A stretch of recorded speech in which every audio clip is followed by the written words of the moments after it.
Hey, good morning, Miss Hell. How you doing today?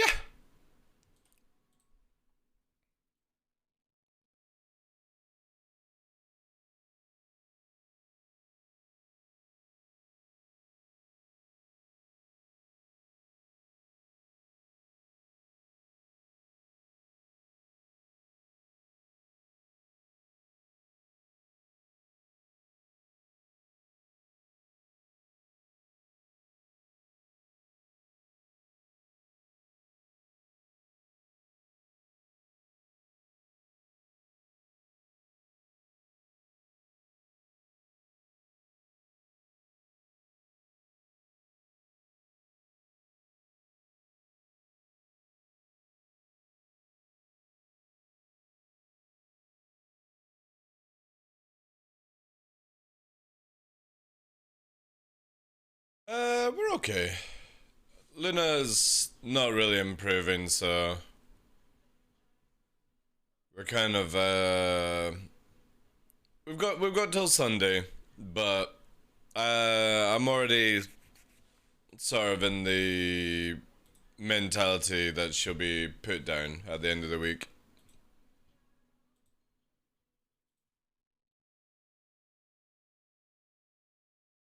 I appreciate that, Miss Hell. Thank you. Hey, Villet, Square Peg, welcome in, guys.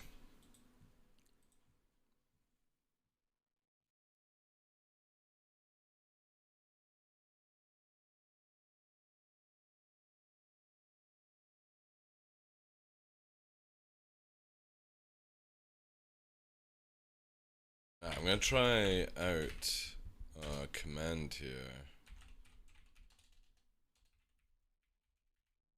See if this works. Woo!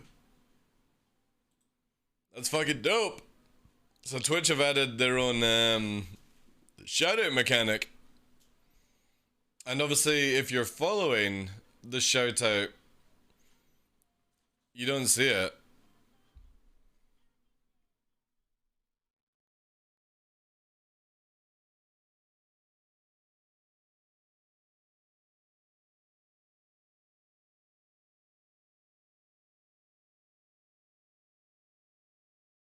Woo!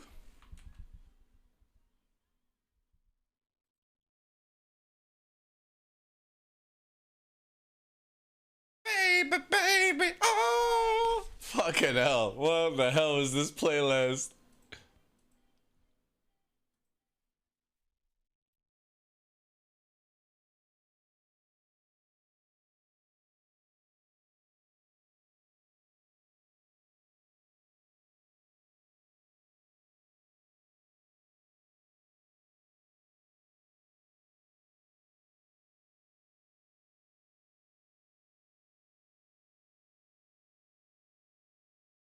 Oh yeah, they've done the raid changes as well for Twitch.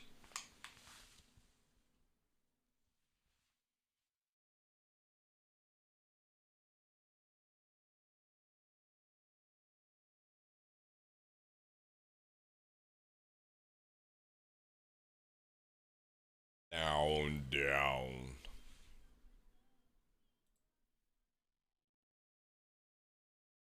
Jesus Christ, this song, man. How the fuck did this make the guy like?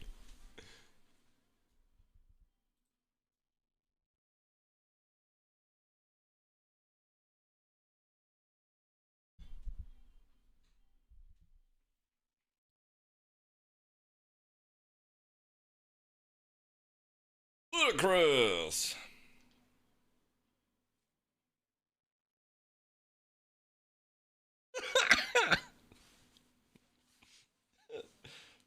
Jesus Christ, man.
What a fucking tune, man. Who's this by?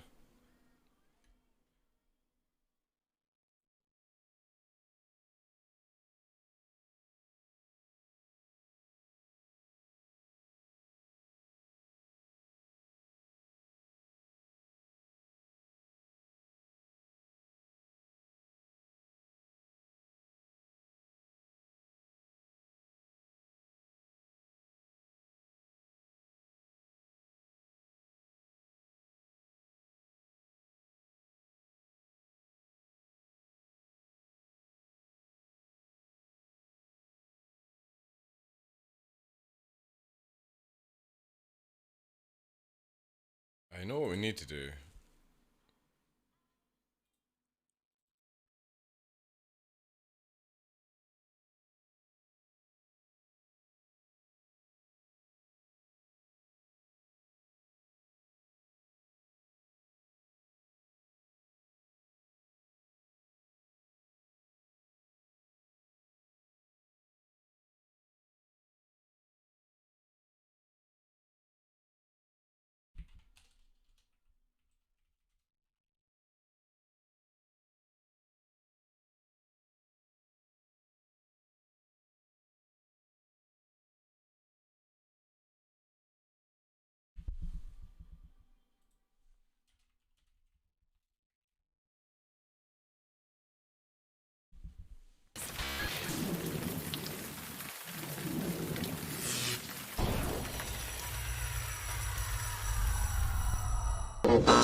Good morning, ladies and gentlemen. I'm your host, Michael the Dark Lawrence, and welcome to another episode of The Darkness here on Twitch. It is Wednesday, 28th of September, 2022. Day 133 in a row. We have 50 days to go, ladies and gentlemen. 50 days. And we hit that first part. Welcome in, everyone. Missile, Villet, Blasty, Square Peg. Anyone else that I've missed? Welcome in, guys. I was just typing up yesterday, so two or three changes to Twitch. First of all, again, until the 30th, we've got 25% off gifted subs. The second thing is they've changed raids, where you can make it where people can't raid with one viewer anymore, which I think is a very healthy thing to do, because it can get very spammy if people decide to just go live and then raid. So I've set mine to 2. You have to have at least 2 viewers, yourself and your mother, or whoever. Also, they've increased the hype train, where we're able to go past level 5. So yesterday, as a test, you guys went nuts, and we got to a level 7. So I'm just writing that down just now here. Which is really, really dope. So obviously in April 2021, we got 14,097%, but obviously the new system doesn't take into account. So it now shows the history, basically. So when you get a hype train, it kind of says, hey, the last time you managed to get, or the highest one is like a level 7. So that's pretty dope. And then the third thing is obviously the shout out command. So again, I'm going to show you guys here.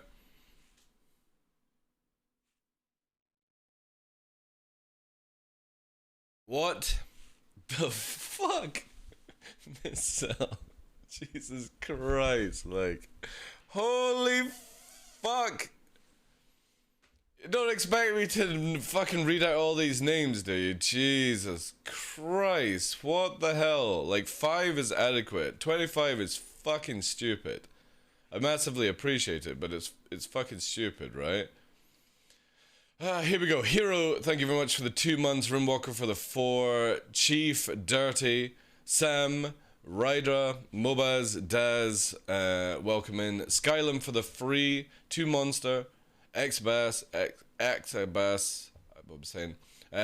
Bob, thank you very much for the 2 months. Doctor for the 2 months. Justin for the 9 months. Jag, FaZe, Brim, Penguins, thank you very much for the 14 months. Boston, Ripstop for the 4. Some of these names I don't even recognize, right? Fucking hell, like. Jonathan Winters, nice. Jonathan Winters got it. He's that cool dude on YouTube. Rublik, 6 months. Kura, Whiff Waff for the 4, and Snarfin for the 11. Thank you so much for that, Miss Hell. That is incredibly generous. And thank God you get a discount on that one, because that's crazy, crazy, crazy. Thank you so much. So basically, yeah, if we actually hit a hype train, so if we get 2 more things, right, I'm going to push this because I feel like it. If we push 2 more things, I want to see instantly what 25 subs, what hype train we go. So if somebody drops 100 bits and then somebody else drops 100 bits, it'll activate it and we can get a hype train to see how far it goes with Miss Cell, right? You don't need to go nuts, guys. You don't need to go nuts. All you have to do is like 100 bits, you know, or a gifted sub or something like that. Don't go mental. Oh shit, it is. Yeah. That's a good point. Well, there we go. Now we need to fucking test these things. Guess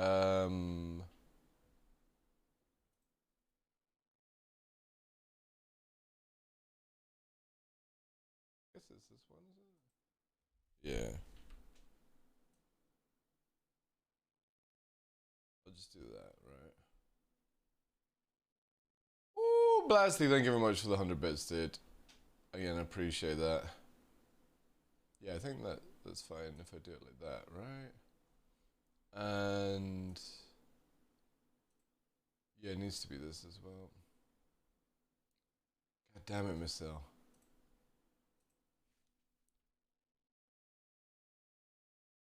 The fuck? What the absolute fuckery is going on?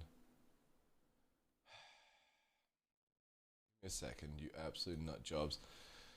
Blasty with the 10. We need somebody else to do it, Blasty. It has to be, so like your 100 bits would have been, somebody else has to do 100 bits and that activates it. But thank you very much. So that's gonna be 35 subs. It's gonna go straight to like level 6 or something. We need somebody else, not Blasty or Miss Cell, to drop 100 bits or something like that within 1 minute. And that will activate it and it'll go to absolutely ludicrous level straight off the bat.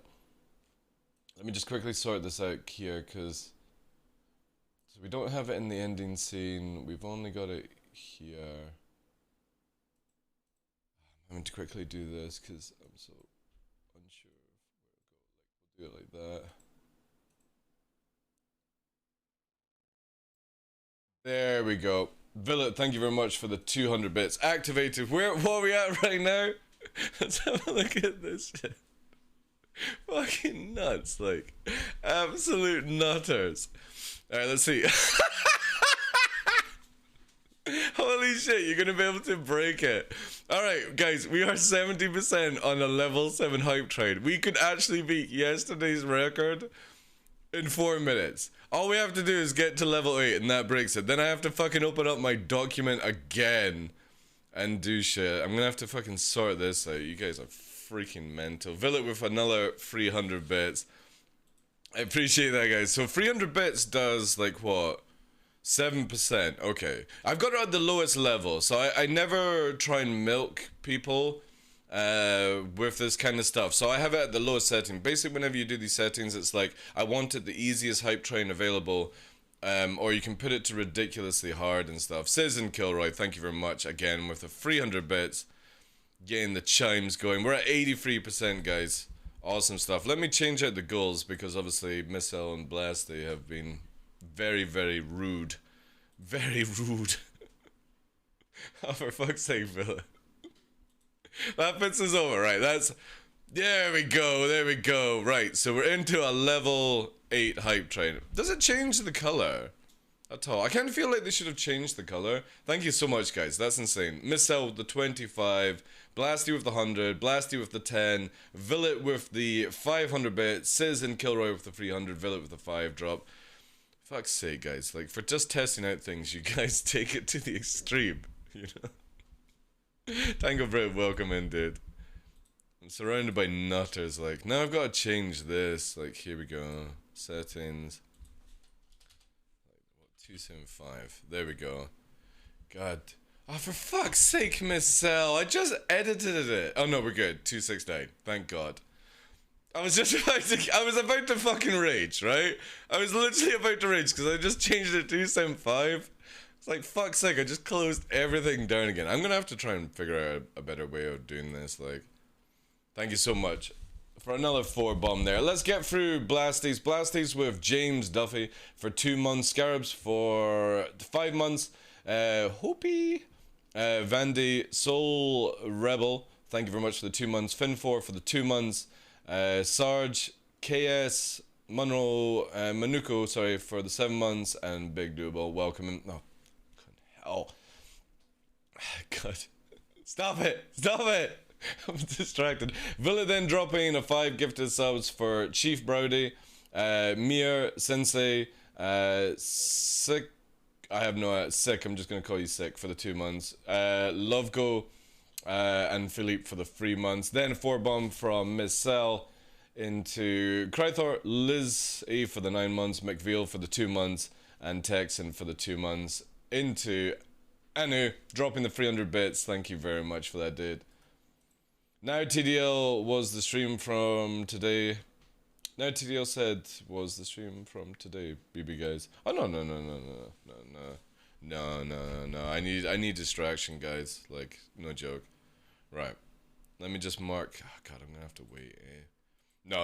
I need to stream. And even if like the worst thing comes where we have to put Luna down, I'll still stream the next day. Cause again, like, this is the thing with me, guys. Like, I have multiple dogs to support, and it's sad that if we have to lose Luna, we have to lose Luna, but again, I've got Nova to think of, so Luna would be fucking pissed off with me if I broke my chain for this kind of stuff. So 28th and level hype train. Yeah, it should say, if you pull the drop down on it, it shows you all-time record. Oh no, it doesn't even show you the all-time record. Channel all-time record is still 0% level 1. That's fucking bullshit. Alright, I've got it written down anyway. It doesn't seem to be working on their actual thing, but I've got it written down anyway. Chosen, welcome in. How you doing, Chief? Thank you so much for the support, guys. That's crazy stuff. Like, especially at the end of the month, this will make a huge difference. So yeah, literally last night, we had quite a bad night with Luna. I like to keep people updated before we get into things. Luna was pretty restless, panting, these kind of things, and she's drinking a lot of water, but she's in a very weakened state right now. And the problem with her being a weakened state, which means that even if the injections work, there's no way we can go for an operation. So I would say right now it's looking like probably about 80% that we'll have to put her down at the end of the week. Right now, I would say it's that high, because again, even if the antibiotics clean out the problem, she's in such a weakened state that she needs to go into an operation right after it, so she doesn't get an infection back again. And I just feel that if she went under, she wouldn't come out of it, right? So, It's definitely, like I said, it's grim to look at it this way, but I would say because of her state right now, I mean, tomorrow might be a different day, we might be able to get different sort of like analysis of it, but I'm already preparing for the worst at the end of the week, which sucks, but I'm not going to put her through the pain. Like, right now she's very wobbly in the back legs. Gonna see if she'll eat some chicken shortly. She's drinking, she's urinating, she's looking bright. But again, as I've told to my mother and people, a bright dog or like a... Thank you very much, guys, for completing that hype train. Appreciate that. 44 subs, 1200 bits. Level 8, 28th of September 22. Appreciate that. Let me mark that down here, because I don't think it'll show you on the thing. But yeah, so if she gets more stamina, then I might be more inclined to be like, right, let's put her in for an operation and see how that goes. But again, dogs do not come out of, or animals in general do not come out of anesthetic unless they're like healthy, you know. And if she goes in for a spane, it's not a long operation, but yeah, I just feel like she's gonna go under, she ain't gonna come out, kind of thing, you know. And that's the biggest problem is, do I want to put her through all the stress of being in a crate, you know, those are the things I'm gonna have to weigh up, right? Like everyone has to do with in this sort of situation. But yeah, that's sort of like what we have in the cards right now. Because I won't do the major operation because I 100% don't believe that she'll actually come through it. You know what I mean? Because the big operation to take out everything, first of all, is like £1,600. Let's not even talk about the money. We don't care about that. But that shows you how big it is. It's literally like a 4 to 6 hour operation. I'm 100% sure she ain't coming round if she goes that deep, right? So yeah. She's still got antibiotics all the way up to Sunday. So we'll do the full week course. We'll see how it goes. Again, she might snap out of it tomorrow or Friday. We will see. But definitely if she's in this exact state on Sunday, I will put her down. Because she's really weak. Really, really weak. And her back legs are gone. She can't jump anymore. I have to like literally pick her up to put her into bed. Pick her up, put her down in other things and stuff like that. So it's one of these things where, yeah, maybe it's just time. Because I don't want to see her suffer. Like, I think that's the worst thing that anyone could do is let their dog suffer just for the hope of something, you know, working out. And you can always tell. You can always tell, like, if you're just, you know. How old is she? She was to turn 10 in January. So she is 9 years old. She was the runt of the litter, so there's always that thing over and over. Runt of litters always come out the weakest out of the whole entire brood, or litter, whatever you want to call it. So there was always this thing where, you know, I knew she would never live as long as, like, start of the pack or start of the litter kind of pop. But yeah. Again, we'll see how it goes. It's just one of these things, you know. It sucks, it really does, but I'm not gonna let her suffer. If she eats and gets better, and the thing, like the major problems that we're looking at is that long as she doesn't vomit and she doesn't have diarrhea. Now, obviously she's not eating as much as I would like her to eat, but I can't force the food down her throat. It's just not gonna happen. But she hasn't been sick, and the sickness injection that she got on Monday wore off last night at about 9:30, which means that, you know, that's a good sign, right? That's a good sign. She's not been sick. She's holding down everything. It's just a matter of lots of like water and urination and stuff. If she would just, for me right now, with the current sort of status of her, if she would just be able to show a bit more signs of strength, then I would probably say, right, like at the end of the week, we'll just put her in for a Spain and hope for the best, you know? And if, when they get her on the operating table and she's really badly fucked up, I would just say, right, just fully anesthetize her there and then. And before she goes into the operation, I'll just say goodbye, you know, and we'll do it that way, right? Because that way, then, you know, it's a more expensive way of putting a dog down, but it means that we actually find out exactly what was wrong with her. So it's kind of like an autopsy and stuff like that, you know. It's a bit, again, it's fucked up to even sort of go that route, but those are the choices. If she doesn't improve, I will put her down. If she does improve, I will go for a Spain operation as soon as possible. And if it is where they open her up and they give me a call and they say, look, she's fucked, you know, I'll be like, right, just fully put her down and we'll get her cremated. Because my mother's dog got cremated like 2-3 years ago, Murphy. I don't know if you guys were around for that stuff. You can see him on Instagram. Beautiful, like, ginger collie. He was a right dopey dog.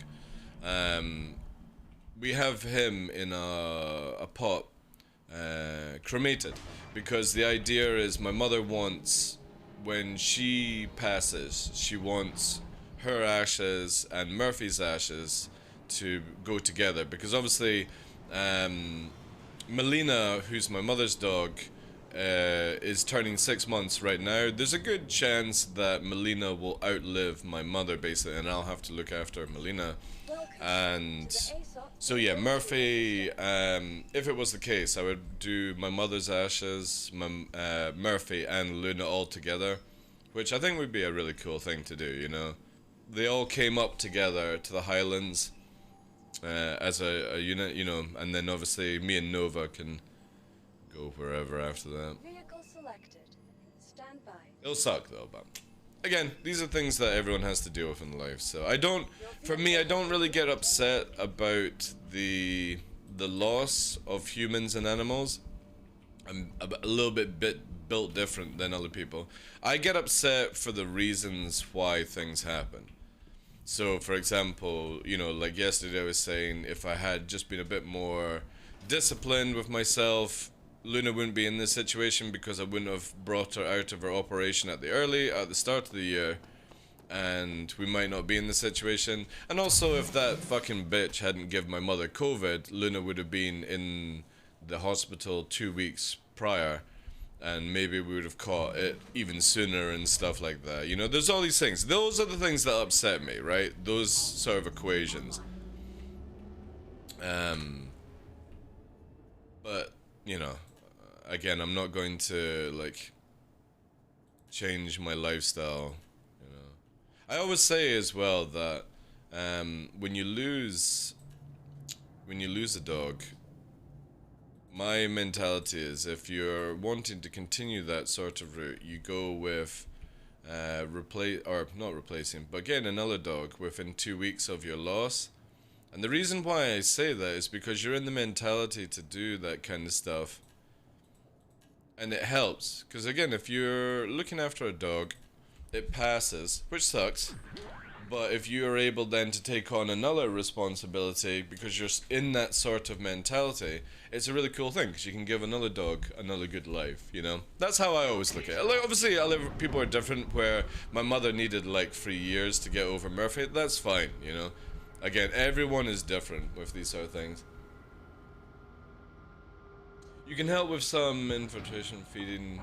It works. It's shown. Yeah, hopefully if Luna, she didn't want to take her tuna today, but we've got some chicken that's just air fried, no salt, no pepper, nothing on it, nothing, no seasoning, just literally bland, slow cooked chicken, and we're gonna see if Luna will be able to accept that. And yeah, if she eats. She gets through the drugs and stuff. Hey Raven, how you doing? If she eats, gets through the drugs, and I see her increase in stamina, that will change the sort of stats that we have right now. Because obviously, the biggest issue we have is I feel because of how weak she is, I just don't think she's going to recover from this.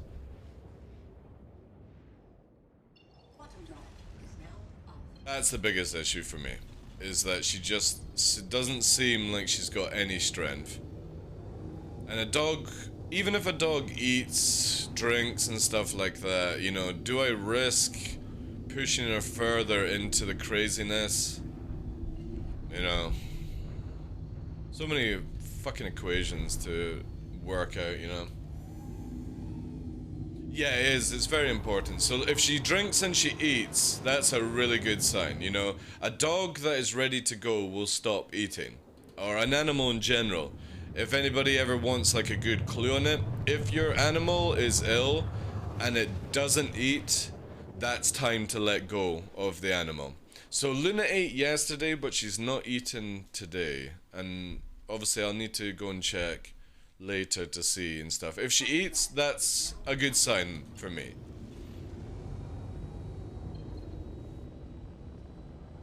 But obviously if she doesn't eat, then that sort of definitely gives me more indication of what is about to happen at the end of this week.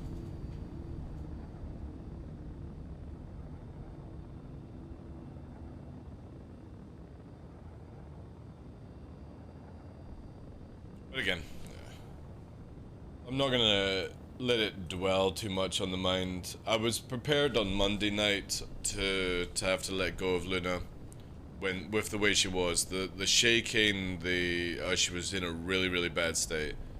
Last night she was a little bit uncomfortable. It could be the antibiotics starting to move things around. You know what I mean? Like, again, it's very difficult to tell internally without like all the high tech fucking equipment. And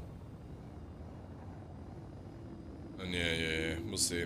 If she eats today, she drinks, maybe she'll have a better night and stuff like that. That would be pretty dope. But I need to get some a decent amount of food inside her. And I'll probably phone up the vet or the hospital on Friday. Give sort of like have a vocal chat. Give like an update on to the vet and see what the options would be, you know. Because obviously if she gets to a good state, I want to kind of get her in on an operation as soon as possible so that we can assess a bit more, because again, the ultrasound is so expensive. And I just don't want, like, this sounds really bad. I don't want to do another ultrasound because it's going to be a waste of money. It's going to give the same results. It's not going to give me anything to go on to make an assessment of what I should do. It's just going to literally be like, oh, we couldn't get a decent enough scan, but here, thank you very much for your 200 and something fucking pounds, you know what I mean? It's like, so frustrating. That's the shit I hate with medical, and medical for humans and for vets, right? For animals.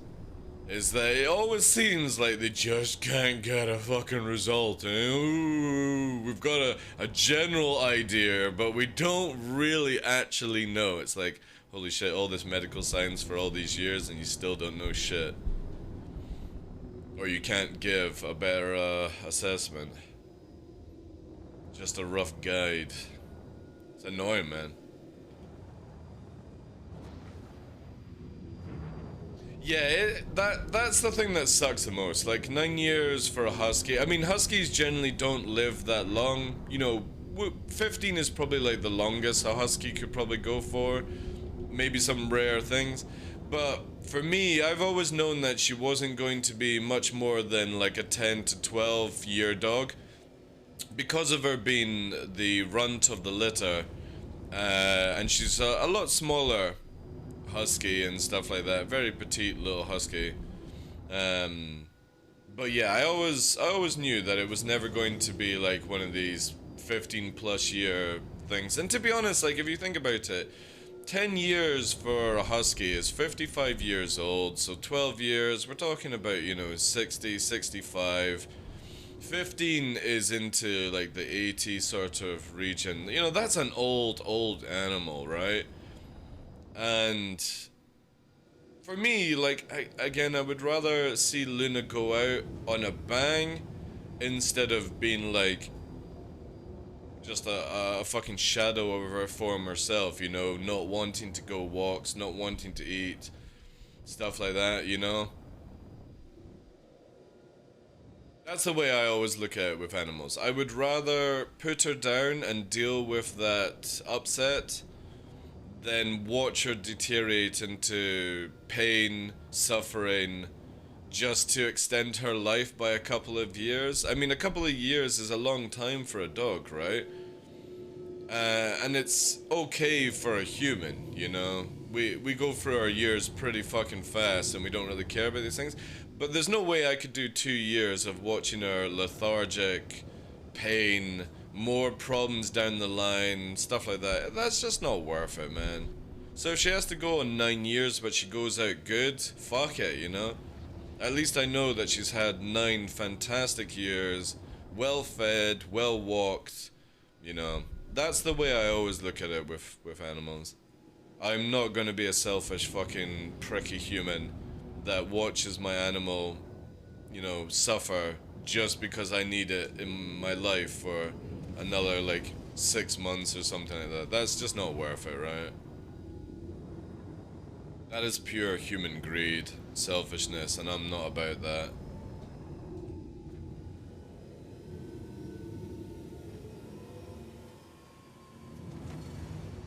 But again, we've got a few days to see how it goes, but I'm sort of already at that, like, yeah. Again, my assessment right now is I definitely feel 80%, with the way she is right now, 80% she'll be put down at the end of the week. Because of how fatigued and lethargic and not wanting to really do anything more than just urinate and drink, and that's not a life for a dog, right? I would always feel super fucking guilty, like, if I was to take Nova out for a hike and Luna was just rotting at home, you know? That's not cool. I can do it when Luna or Nova hurt their paws, like cut them where they need like 5 days off on the hike to recover. I don't feel bad taking the other one out by itself. But yeah, if it was purely because like Luna just wouldn't be able to go fight, that would be nah.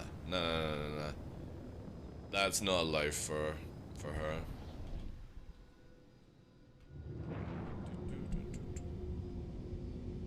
Feel like I wanna maybe try and tilt this a little bit like that. Come on. Yeah, like that. That's it. There we go. Hopefully that'll be a bit better.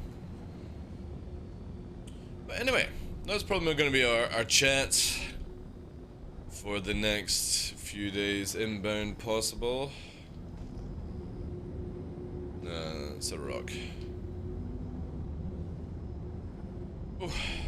I still don't have any confirmation about the alpha being sent out, but to be honest, I'm so distracted. Not even been able to play any Gundam either. However, I'm quite happy that we've got the FPS sort of sorted out. Oh no, I was right.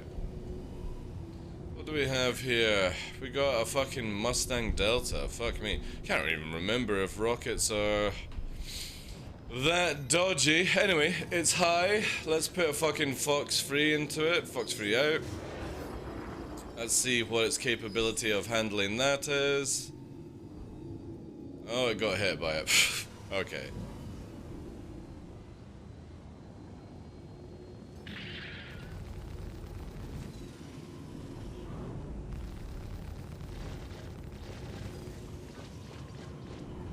I got the pattern.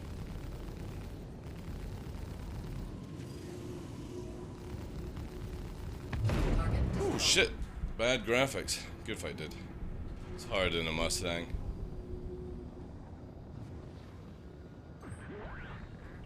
I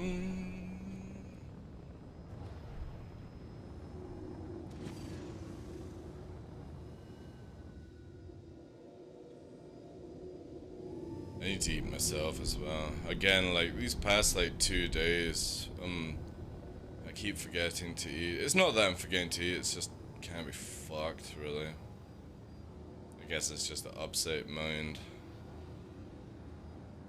Also, I miss my mustache.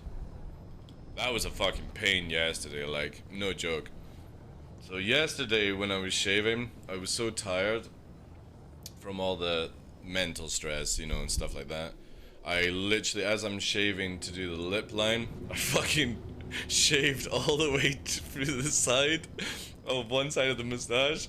I was like, fuck, I only have 2 choices. I either do a Hitler stroke Charlie Chaplin mustache, or I shave it off, because it was so bad.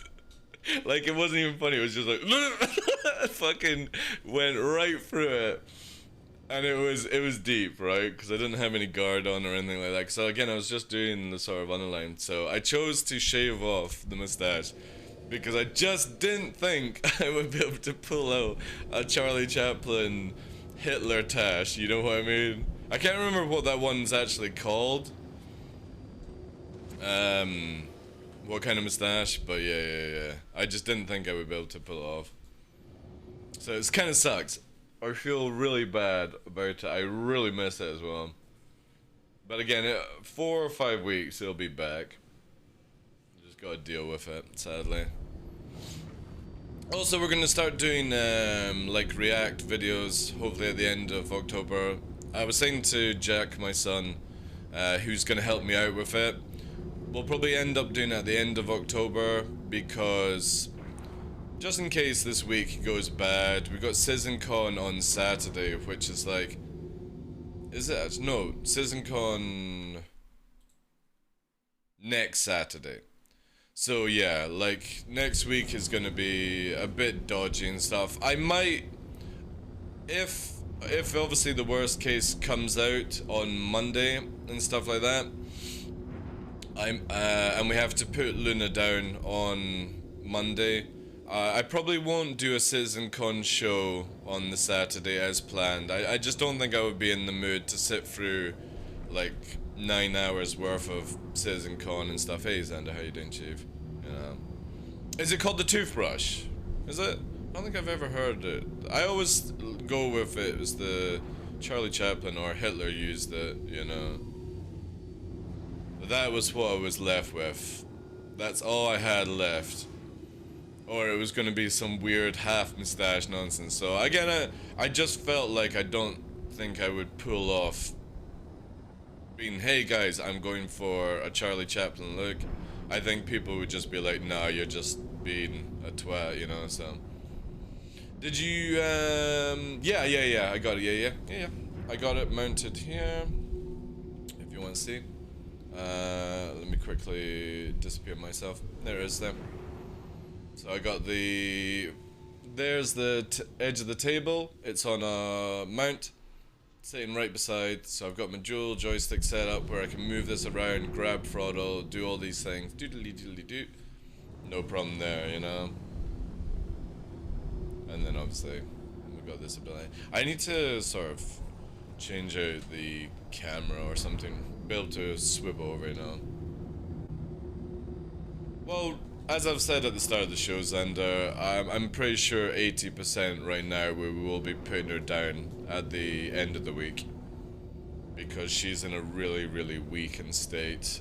And even if the antibiotics actually help her, she's so weak she would never make it through a surgery. And she has to go, like, if the meds work, she has to go into surgery to obviously take out the infected organs. And she just won't do it. She won't get through surgery in this state.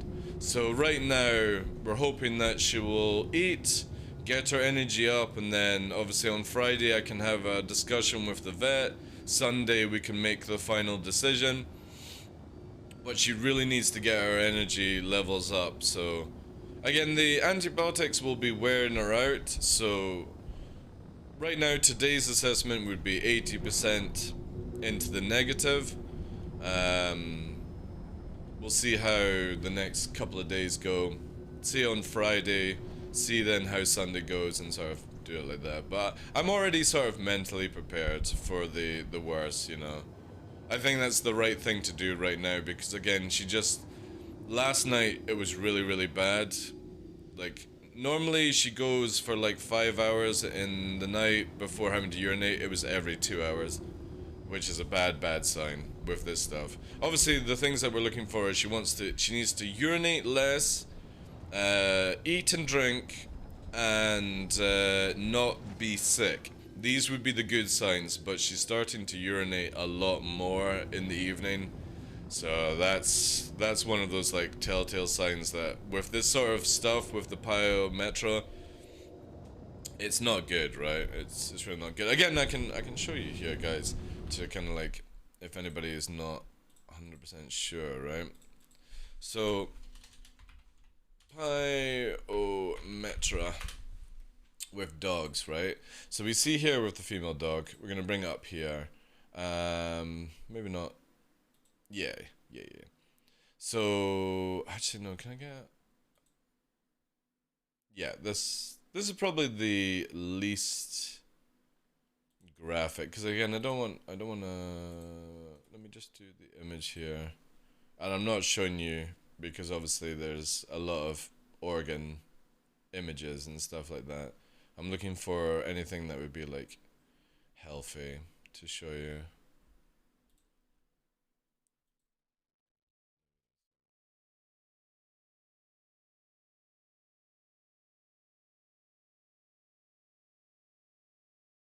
No. I think this is probably our best one. Is this a good image? No, it's pretty small. Let's do tools, size, large. Okay, that's a lot.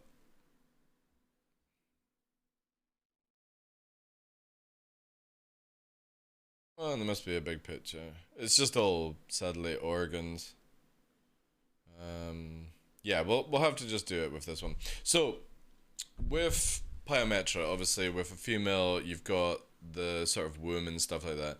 This is basically what happens. So you've got your ovaries up here, and then you've got the whole womb track down here, obviously, birth canal, all that jazz. And basically what's happening is you have the two pipes here.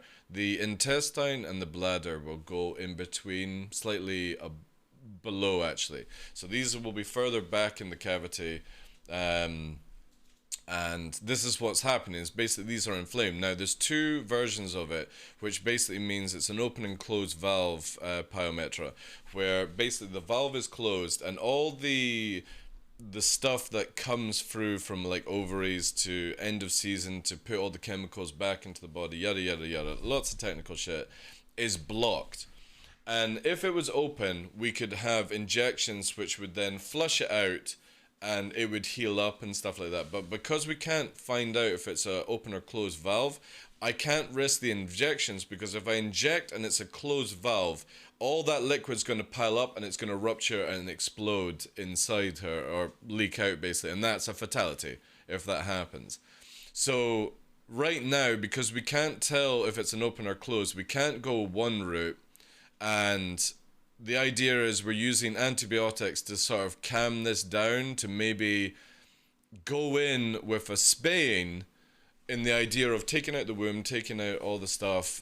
But if they were to open her up and find these inflames, it would go into obviously a Pyometra operation, which is a long operation to get rid of these pipes. So basically what they would do is take out the ovaries, take out the duct, the womb, and take out these things as well. Because normally you just suture them up and leave them sort of in there, because once they're disconnected, they're just floating around, you know. They don't really do anything, and it's not going to harm. There's no blood going through them. The biggest problem here is obviously that if the infection is like this, it can get into the bloodstream, and then they're fucking gone as well. Like if this hits the bloodstream, that's it. That's a GG, right? Dogs don't bounce back. It's too much. So right now is hopeful that we can try and get this inflamed down.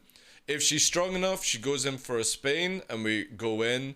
If they open her up and they find out this is all fucked, then she goes fully anesthetized. If it's not, we carry on, we hope for the best, all that jazz. Or if by the end of the week she's in a very weakened state, I don't want this shit rupturing inside my dog, you know. And if it does rupture, it is a fucking GG. So I think personally that the kindest thing to do would be to put her down, because this rupturing inside is going to be so fucking painful, and I am not listening to my dog screaming, you know what I mean? That is things of nightmares. So we have to sort of see how it goes. If the antibiotics lower this down, she gets her energy up, we go in for a spane, we hope for the best. If not, it's like I said, it's looking about 80% where we put her down, you know. And it's just one of these things. It sucks. It does suck, but again, it is out of my power to do anything. Could be a try. Right, so again, what I'm not a gambling person, Anu. I'm always very calculated. So the way I'm looking at this is, if Luna has the energy that I feel that she could go under the knife and have a good chance of coming back out of it, I will put her under for a spane, and if they find out that it's fucked, I'm going to just ask them to lethal injection at that time, because she's already out. You know what I mean? Like the night before, I'll just get her to be sedated in a basket beforehand, say my goodbyes, she goes under the knife. It's a 50-50, you know, if we're in that state. So that's if she's got, that's the route I'm gonna go. If she's got plenty of energy, she looks bright, she's eaten, she's not been sick, the antibiotics seem to have worked, you know what I mean, at the end of this week, we'll put her under emergency operation and hope for the best that we just go in for a Spain and get everything taken out. And if they notice that the pipes are fucked, we just go for a full lethal at that stage. She's already under, she's not going to be in any pain, she's not going to know, you know, that she's been put down, she won't be in any stress, it'll just be a sad way to like say goodbye to her. She'll get stitched up then, and then she'll get sent off to be cremated. We'll deal with the grief, all those kind of things. And I feel like that's the gamble that I'm willing to do, you know what I mean? But if we get to the end of the week and she's really weak, then I will just say goodbye, because I just don't think she'll come through an operation, right? So it's all down to her and the antibiotics right now. There's nothing much more I can do. She's very comfortable, she's very relaxed, she's drinking, she's urinating, hopefully she'll eat. She's taking the medication well, she's not been sick, so it's just sort of like, we'll see how it goes. But obviously, I can't extend this on a week later, because if those pipes are like you saw in that image, red, and you, again, if you want to see more about it, Pyometra, you can look at Google, and I can't show you on Twitch because it's pretty graphic, but we're talking about where it's like a, you know, a 0.5 or like a 5 centimeter fucking thing, and it's like that inside the dog. You know what I mean? That's not fair. That's not fair. It's going to eventually rupture and get into the bloodstream and shit like that. That's pain. And the operation is so intense to try and get rid of all that mass inside. And they say like it comes out like a big chunk of mass. Again, look at the images on Google if you have the stomach for it. It's not a fucking, you know, normal Spain. It's a shit ton of fucking infected organs being dealt with, and I just like, nah, I'm not putting her through that. Fuck that shit, you know. So we'll see here. Hopefully the good will come out of it, but it is all down to Luna and medication right now. This fucking sucks, because obviously Nova's birthday was yesterday, and you know, he definitely knows something is wrong right now as well, because he's pretty upset with it, and I think he's going to be more upset than I will be, because obviously I can understand what's going on. He just is like, why am I separated from Luna? Why is she in this state? You know what I mean? He can only sense that there's something wrong with her. He doesn't know exactly why.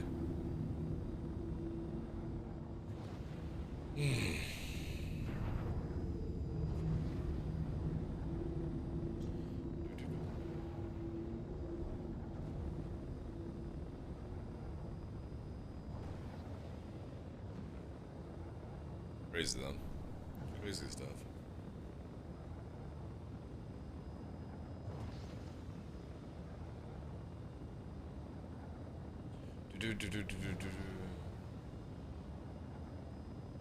Going through all the dollar JPEGs now, it's a waste of time.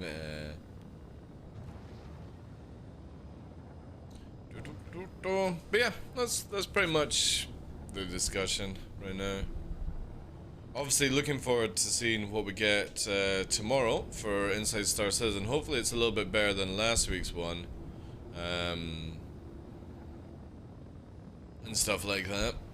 I really want to know more about the Corsair. I want to know more about the what's it called? Do I still have? I think what I'm gonna do right now is do this, right?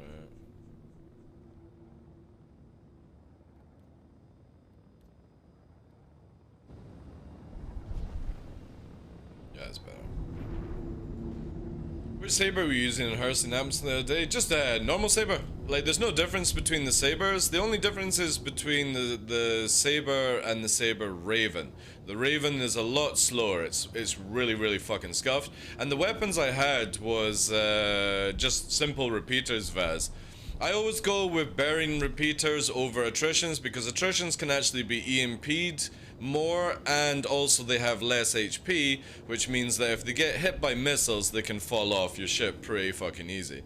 So just a standard saber, you know, semi-decent fit, and Panther repeaters, you know. The Hornet's in a bad space right now. Hornet is in a very, very bad space. When we talk about atmosphere, I don't really like... I don't give any assessments on space because I am literally pretty much 100% atmosphere combat pilot, right? Or flyer, whatever you want to call me. I don't like how space is. Space is where somebody, if they're about to die, can disengage and get to like 1200 meters a second and fucking disappear to Narnia, right? In atmosphere, you have to have a calculated, right, I need to disengage now, you know? And that's why I like it more. It's like when I was fighting Anu. I could come in, I could see what Anu's aim was like, how he was flying, take him around corners and stuff like that. You can assess a fight a lot better, and you don't need to go fucking stupid speed, right? But in space, obviously, that's different. People just go way too fast, and it's really, really shit. The Hornet in atmosphere just has really bad push and pull for some reason. The mobility of it is not bad. It's just, if you get into a situation where you have to disengage, even with Afterburner, you cannot disengage with the Hornet. And that's what fucking fails it. Because it's got really good frontal damage with all the guns, right? You can literally disintegrate the shields of a Gladius in one pass if you've got the aim. And you're pretty tanky, right?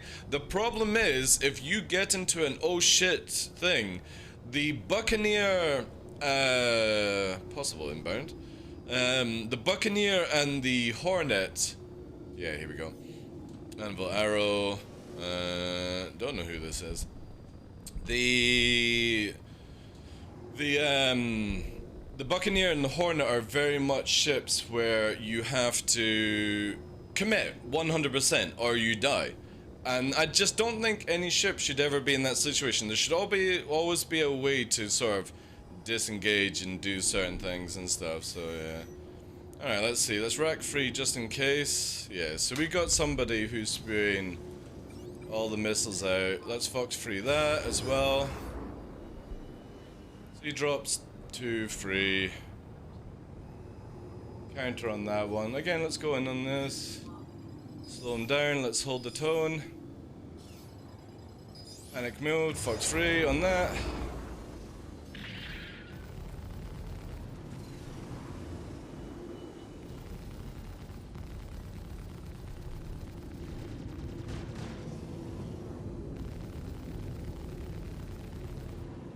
I got the fight.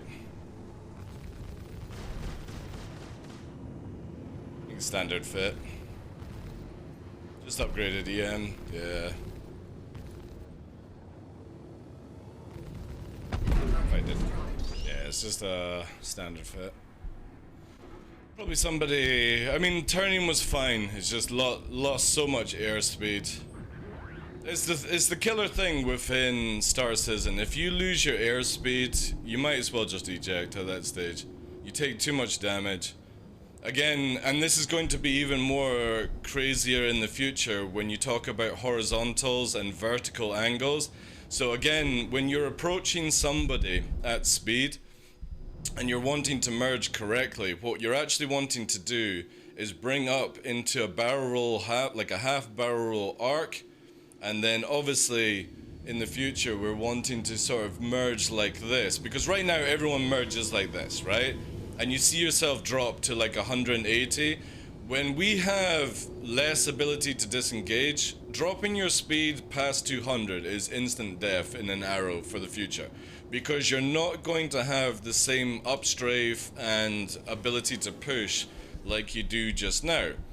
You're going to be able to do other things. So with me, when I practice sort of things, is going into like a 2-circle engagement, is you see here that I'm able to turn round in a 2-kilometer spot roughly about 380 meters a second without blacking out, and this means that I'm at a high speed angle where I can assess things a bit more. And for somebody to get into the slot at that speed, they have to dump their afterburner for that situation, which means it's advantage 1 for me because I'm going around in an area without having to use afterburner. I can use it all for mobility. But in the future, when we have actually the ability to use aerodynamics and stuff like that, we're wanting to incorporate a little bit more of a wider angle. So again, we drop ourselves to this sort of angle, right? And we don't upstrafe because it's not going to be as powerful. And you can see here, I'm able to achieve nearly 500 meters a second in a vertical angle. And we're probably only extending to 3,000 meters around the target, but we have all our speed to engage, come in fast, and then use our afterburner to stabilize and rinse on. And that's the most important thing, that a lot of things will change in the future of Star Citizen when this comes in, is you won't just beam towards somebody and then just fucking do this. Because this could actually incorporate a stall if you did something like that, and you are going fucking face planting into the ground if they actually incorporate stalls. Which is a possibility. They can change the lore, they can change the mechanics, they can do whatever the fuck they want, you know? And I'm all for it. Because if somebody comes into a fight and they just instantly hard turn, I want them to fall out the sky. They should not be able to fucking recover. It's just fucking bullshit that you come in and you just literally 180 turn and you have zero effect on it, you know? There needs to be inertia. Personally, I feel that they should take away couple mode in Atmosphere. Personally, I feel they should take away couple mode full stop in this game and just make it decoupled. Because that would help with auto hovering and stuff like that in the future. That's how I personally feel in it. You shouldn't just be able to magically float in your ship, in Atmosphere, or in space, you know what I mean? Like, you should have to actually apply some thrust to change directions and stuff, not just stay stationary. It's so stupid. But again, that's just me. Take away couple mode, leave decouple, and make it where you can, you know, stabilize it a little bit better. It would also help for atmospheric fighting, because again, if you overturn, you over torque, you end up getting too much inertia, you end up smashing into the ground, you know, or stalling out, certain things like that. It would be really, really dope. But yeah, going back to the Hornet just literally doesn't have the ability to go forward. So when we turn into like a merge, basically, say for example you circle strafe correctly, you get into your merge, you have the advantage slot over somebody, you got into that one circle perfectly where it is nose to tail, you're beaming down your target, they can't get around on you. If you're in a Hornet and you're in that situation and you're in this slow turn fight, you can't do this to escape. You just literally can't do this to escape without getting enough speed. And that's the biggest problem, where even the Gladius feels very slow when it gets to that situation. It's why I manipulate people into a turn fight, because whilst they're wanting to do your typical fucking arena commander, backstrafe cut, 45, you know, circle strafe, circle jerk, fucking wiggly wiggly wiggly, you can't really do that in Atmosphere. You can only do a 180 cut, maybe a 45 cut if you're lucky. But backstrafing eventually will stall you out. And you can always see when you're versing somebody, especially if they're in a Gladius, they've got attrition, and the moment they go into the merge, they start backstrafing because obviously they've seen certain videos and they've been watching certain content creators and they've got bad habits from Arena Commander. They start backstrafing and you can just literally disengage on somebody like that. So all you do is attrition fight them down. And that is basically, you will beam their shields down and apply damage on their hull, and then you'll just move away. That's it. You don't need to sit in this weird fucking let them backstrafe on you and keep beaming you down. So it's the same with like the Gladius fight that we had yesterday. Before, like, all the other ones turned up. The Gladius fight, it was a decent PvPer, but obviously had very bad Arena Commander habits. The instant backstrafe is the first sign of it. I don't want you to get around on me, so I will backstrafe. However, this allows me to literally beam you down in atmosphere, and the moment that I take your shields and apply like just a tad bit of hull damage, I'll just break off, disengage, circle you again, and get my stats up again, and just literally keep rinsing and repeating. And eventually you will die from attrition. You won't be able to survive. You will be too damaged, and if it takes me 10 minutes to kill you, it takes me 10 minutes to kill you. But I won't be in any danger if I do it, you know? Depending on the person. However, obviously, the second Gladius turned up, then the Hurricane turned up, then the fucking Cutlass turned up. That's too much for me to be able to achieve. That's where I need a wingman. 4 versus 1 is too much for any, even a decent pilot. You could probably maybe kill 1 or 2 people, and stuff like that. But whenever you see, like, so Avenger 1 brought out a video where he's like versing 10 people, like, not to belittle Avenger 1's video on that stuff, but everyone he was fighting was fucking shit. You know what I mean? Of course he curb stomped like 10 of them and stuff like that, because he dragged them around and he just beamed one person down and stuff like that. You do find these engagements, but when you're versing somebody that knows Arena Commander, then they've got a Gladius that also has repeaters as well, then you got a Hurricane. You don't have many options in this game unless you have the ability to bring in a wingman. Hey, Cooler King, thank you very much for the follow. How you doing, Chief? Hope you're well. I don't agree completely. Couple mode needs some work, but I don't think you should just do away with it. Also, I think small ships should be able to hover. Yeah, they will be able to hover. They're just not going to be able to do what you... No, I can guarantee you right now, Jonas, what I'm talking about is going to come to fruition in this game. Because right now, CIG and a lot of people hate this, right? This has to go from the game, right? And Couple ruins it because of this, right? So you will not be able to do this in the new flight model when they bring in the auto hovering. You are going to have to keep moving around like you're in a VTOL mode, basically. You're not going to be able to just do what I'm doing right now. So if they are forcing this already, they might as well take out couple mode, because you don't need couple mode if you're constantly forced to move anyway. So why keep couple, right? It just is another IFCS that they have to fucking work on and stuff. Just remove couple from the game. And if people don't like it, fuck it. Go and play another game. It's not difficult to learn couple mode. But if they're forcing you to be in decouple mode in atmosphere anyway for landing, with auto hovering and stuff like that, you don't need it for normal flight. Hey, Lickin, how you doing, Chief? Welcome in. Learned Star System from Moist Noodle and got the Mustang Starter Pack. Nice, nice. Upgraded to Gladius? Okay. I would have probably upgraded my Mustang to an Avenger Titan or a Nomad, because then you could have just farmed the money in-game. Because the Titan and the Nomad would have let you do other things. So if you are wanting, right, what you can do, by the way, is you can melt your no, not the Kai Black. Kai is really bad, by the way, guys. Very bad starship. Should never recommend it. What you want to do is you can melt, right, get your pack back, upgrade it to like a Titan or a Nomad. What this will allow you to do is cargo missions, mining, salvaging, all these sorts of things for the future, and then you can make money for, like, again, it's only 1.2 million to buy a Gladius in-game with in-game currency. And this is what I always recommend with people. I would never recommend going straight to a combat, like a main combat ship, because again, you miss out on the ability to do other things that maybe might interest you and stuff like that. That would be my recommendation. I wouldn't go down the big pan of like upgrading without like trying out things and stuff like that. Hey Kuka, how you doing, Chief?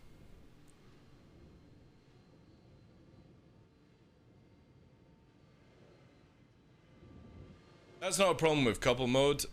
Again, dude, if you are forcing people to constantly move in atmosphere, there's no need for couple mode, right? That's what I'm saying, Jonas. You force people to be couple mode where they're constantly having to move because they can't stay stationary. What is the point of couple mode in Atmosphere, dude? Tell me why you would need couple mode in Atmosphere if you're already forced to not be able to stay still like this. You won't be able to sit like I am right now. You won't be able to do this. You will have to keep moving, you know? Most of the game is happening in space. No, it's actually not, funnily enough. It's actually more of people are in Atmosphere now, you know? Can you mine with a hand mine? Hand mine, hand salvage, and then you can store it inside the Titan core. That's what I'm talking about. The Nomad obviously would allow you to do like having a rock on the back of it and stuff like that. And think about it, if they remove decouple mode, we can finally fit the PvP slider into the UI. Shut the fuck up.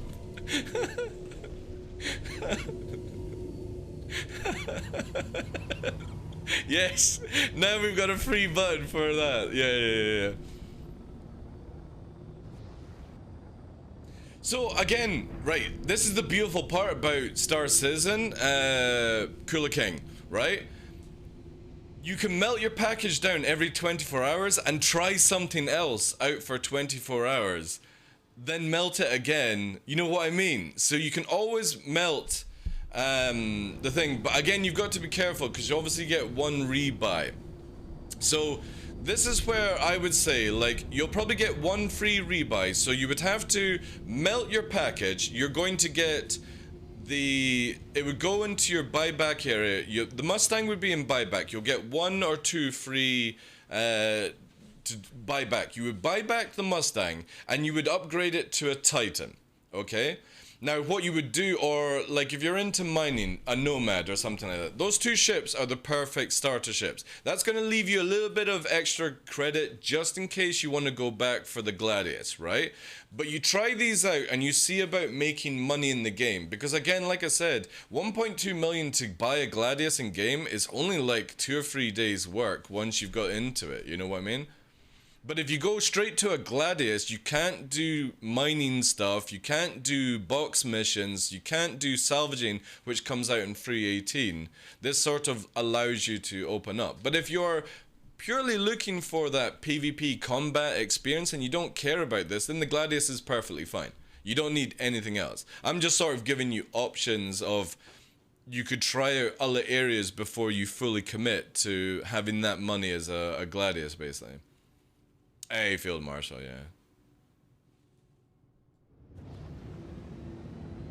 The Titan, obviously, like, you've got to look at anything that's classed as a starter ship core is not, like, you know what I mean? It's not a primary combat ship. It's not a primary cargo ship. It's not a primary mining ship. It's a, I can do everything right now kind of ship to allow you to play in other areas and stuff like that. So it does, like a Titan and a Nomad do really well in combat for PvE, but they're not very good at PvP. But this is where you could make the money for PvP, you know? Again, it just all depends on the rabbit hole that you want to go down and stuff. Hey Jack, how you doing, Chief? Welcome in. So again, I always recommend Titan or Nomad. Now, you only go for a Nomad if, for example, you want to carry the rock mining vehicle in the back. If you don't really care about that, I always suggest the Titan, because the Titan's slightly faster, slightly better in atmosphere. It has less tank, but it's got better visibility, and just generally I feel it looks cooler, you know? But again, all depends on where you want to go in the game. It's like, for example, right now I'm flying the Arrow. This is only 990k in game to buy. You don't need to actually use real life money for this sort of ship, you know? There's an eclipse, which is interesting. I think it's just rearming.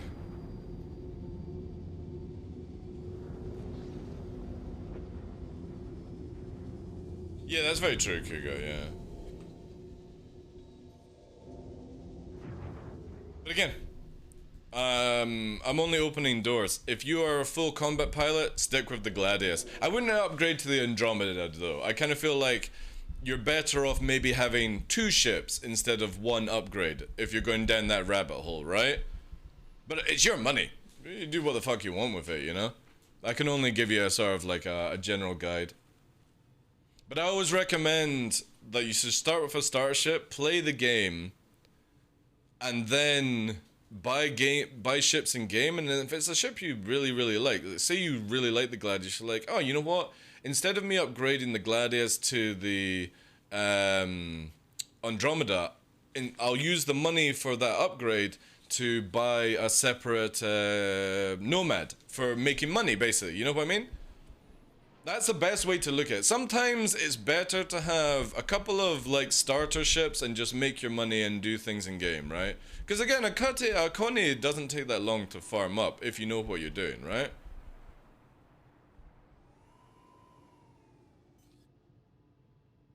Nomad is pretty tanky, yeah, but free size 1 shields, free size 3 guns. The Nomad is really good, but obviously it's a little bit slow, it's a little bit chunky. Sorry, Jet. And yeah.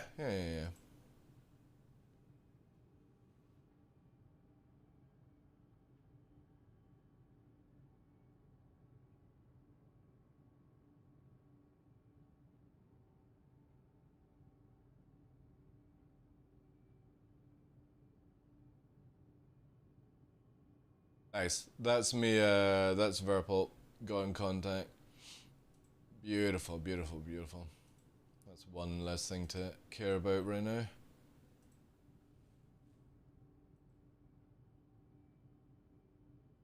Darla, do you rotate your throttle on the rail? Does it show on the... I've got it where I'm using one of their angle things. So the rail fits flat, devs, right? Then I've got the main pillar that's on the ability to slide on the rail. Then I've got an angle that comes out which allows me to turn the main bracket, and then I've got the plate that it sits on. I can show you here, dude. Let me just do this, and this. So we bring up here, right? So here is a solid piece of metal that this is an angle mount connects to. So it would be normally straight here, and I've got it angled, and then the plate that the throttle sits on mounts to the angle mount. So it's an angle mount into a normal one. This would be obviously the normal one here on the left joystick. You can see how it's perfectly straight. But I've got it angled here where I can just literally jump between the two, you know what I mean? Where did you get the angle bit from? Let me just sort that out for you, dude. I will bring it up here. And go to, if we do, I'm going to take some mission monster tech.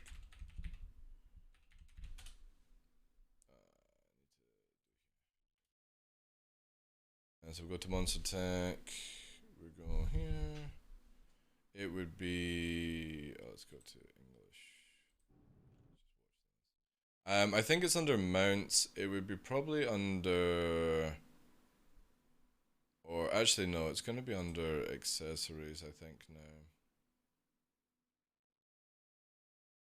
Let's try normal table mounts just now. No, we're wanting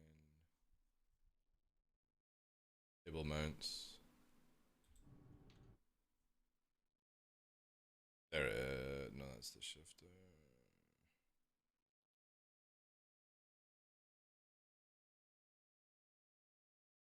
That's the pitch adapter. We don't need that. There it is there. There you go, Chief. That's the angle mounter. So obviously you can put it in black. That's what I have connected to the main shaft of the stuff, and then I turn it, you know. Does no, never gives me tennis elbow. No. Currently in game, I own a Gladius, a Retaliator, Vanguard Sentinel, Redeemer, Eclipse, Saber, Hurricane, 2 Ballista, Mole, Prospector, Hercules, C2, Blade, Talon, Connie Taurus, Connie Andromeda, all from starting off. Yeah, I know. That's the bad thing about Star Citizen, man. Now, if you look at the amount of money that you spent, right? Obviously, everyone's money is completely different, Kugo, right? But technically speaking, all you actually need is, if I was to take away all of the ships and just go with what I feel would be the best starting to play the game would be Gladius, Eclipse, and the Avenger Titan. And I would sell everything else and buy in-game. No joke. I kind of feel like if you actually want to have fun with Star Citizen, don't buy ships. And that's the honest truth. And this is somebody who's a legatus. Not because of assets, but because of tax.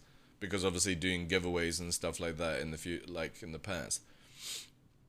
I generally feel like you want to have a good money-making ship, a good combat ship, and maybe something fun for you to play with. And that's it. Don't ever go any higher than that, because I feel like you just ruin your game. You have nothing to grind for, you know what I mean? Let's get some fuel before actually I go anywhere. Oh, you're welcome, devs. Again, if you got any questions for Monster Deck stuff, if I've got the ability to chat about it, you know. But no, I never get tennis elbow. I think it's because I have them all angled at the right way that I want it, you know. When free 8 wipe comes first, then I'll buy as a prospector and work my way back from there. Yeah, I generally feel that you might, yeah, like, I think trading and salvaging is going to be the most profitable ways in free 18, personally. I don't think mining is going to be on top. I think trading actually will be, purely because they're doing the trading cargo refactor, which they're upgrading the missions and doing other things with that for commodities, and then obviously they're bringing in the salvaging, you know. So I need to buy Z grips? You don't need to buy Z grips, that's down to you, you know. That is all I knew. I use Z grips on both my left and right for like 6 months, and the reason why I've gone back to horizontal is you can see here, right, is with this one. Z extension with horizontal, it means that I can have it as close to the keyboard as I want, right? You know, I've got the full movement into the mouse. Z extension makes it have to extend everything out, where like for here, this would have to go here so it has enough angle to bend and stuff. And I just didn't get into ever a comfortable situation with that, you know what I mean? So, yeah. Alright. We got a Talon here. Right, so Talon obviously can outrate us. It's got a standard fit, right? Got a little cross section there. Let's put our one in that. Target engines. Fox free on that. Secondary targets coming in. We're gonna have to quickly down this one as fast as possible.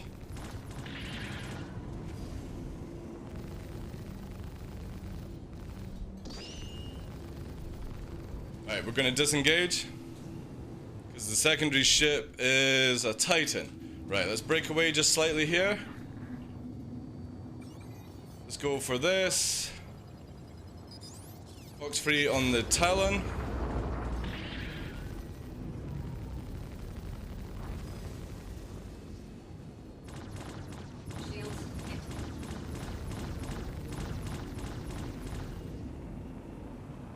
And fucking cannon builds are nasty. Disengage. Because again, we've got a cannon build, we've got no shield, we've got a secondary target flopping around. Get his shield further down.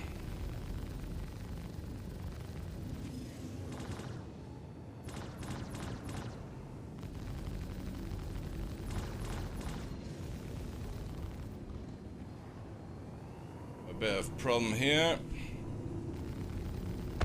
Flash one, move into engagement on the Titan. Titan comes round, Fox free on the Titan.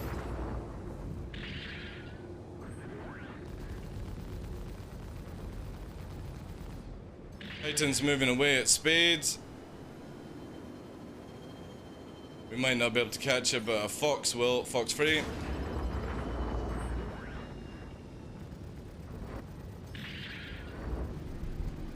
It's been a hard turn. That will be the mistake it makes. Should have never hard turned in atmosphere. You've lost all your movement. Again, Titan pulls away.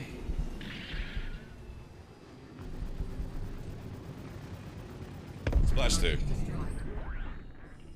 we go.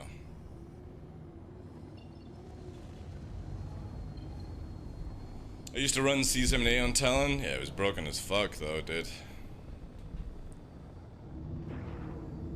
Claim time from a system over is super high, or maybe not claimable. Yeah, that's what I'm hoping is going to be the case. I actually feel like CIG are going to eventually remove the ability to remote claim, by the way. I think they're going to force you to do other things. I only bought 2 ships, Gladius and Constellation. Yeah, that's a good way of doing it. If you've got people to play with you in the Connie is very powerful right now, Texan. How you doing as well, Chief? The Connie is very, very powerful. With like 3 people in a Connie, it's so good. The turrets are in a really good position. You can do cargo missions, you can do salvaging. Obviously it'll be hand salvaging in 318. Then you can do mining, rocks, you know, bring out the nomads. Like, the Connie is very, very versatile in a good place. However, solo Connie is just a fucking meme, I feel. And it's a good looking ship. Titan, seen the other guy die, was like, fuck that, bye, yeah, Mordors. But again, I don't know what the Titan did. It was flopping around. Again, you can see how devastating cannon builds are in atmosphere, especially for a one shielder like an arrow. The Talon is clapping away. It has all the abilities. So with cannon build, right, a Talon has the ability to go full afterburner, full boost, and it can be very, very agile. The problem is that you're dealing with cannons, so you've got to be really, really precise with it. And that was the mistake there, is every time, we talked about this earlier on, battle of attrition. I don't need to go and verse a Talon that can out fucking rate me in atmosphere, and we talk about rate as basically nose to nose. I don't need to go into that situation. All I have to do is burn its 2 shields down and flick damage on it, and the moment I lose my shields disengage because I've got the higher pull away power, because I'm keeping my velocities up higher than the Talon was, and I disengage, get my shields back, and we rinse and repeat. This is what we talk about with battle of attrition, is I don't need to just sit there and take fucking cannon shots and eventually get milked to drain, especially when you've got a secondary target incoming. So you just play smart. Engage, get their shields down, inflict hull damage, disengage. And if it takes you 2 or 3 times to do something like that, you stay in a safe position where you don't get melted. Because again, I could have just stayed into the fight, lost a lot of hull HP, and if the actual Titan engaged at the same time, I would have probably died. I'd love to have 300 meter double damage, but I was actually talking about this, Mordors, right? So you know how attritions, they don't do their damage thing, right? They don't do their damage stuff. With repeaters, right? This is what I would love to see with attritions. So, repeaters lower their damage slightly, but they have the 1400 range, right? Just slightly lower down from size 3, 2, and 1. Just lower them down, maybe even size 4. But then, with attritions, make them 500 meter double damage, right? But burst fire. You're not able to hold the trigger, you have to burst fire, so it's more precise, basically. But you've got double damage, which is huge, right? If you think about it, your 1 mag would kill like an arrow with like 2 or 3 fucking triggers. And this would be awesome. Did anyone get ads? No, but if you did get ads, thank you very much, guys. It does pay the bills. I think that would be a great way to do it, because instead of making them heat related like attritions used to be, make them where they just do their double damage, but they've got half the range of normal repeaters.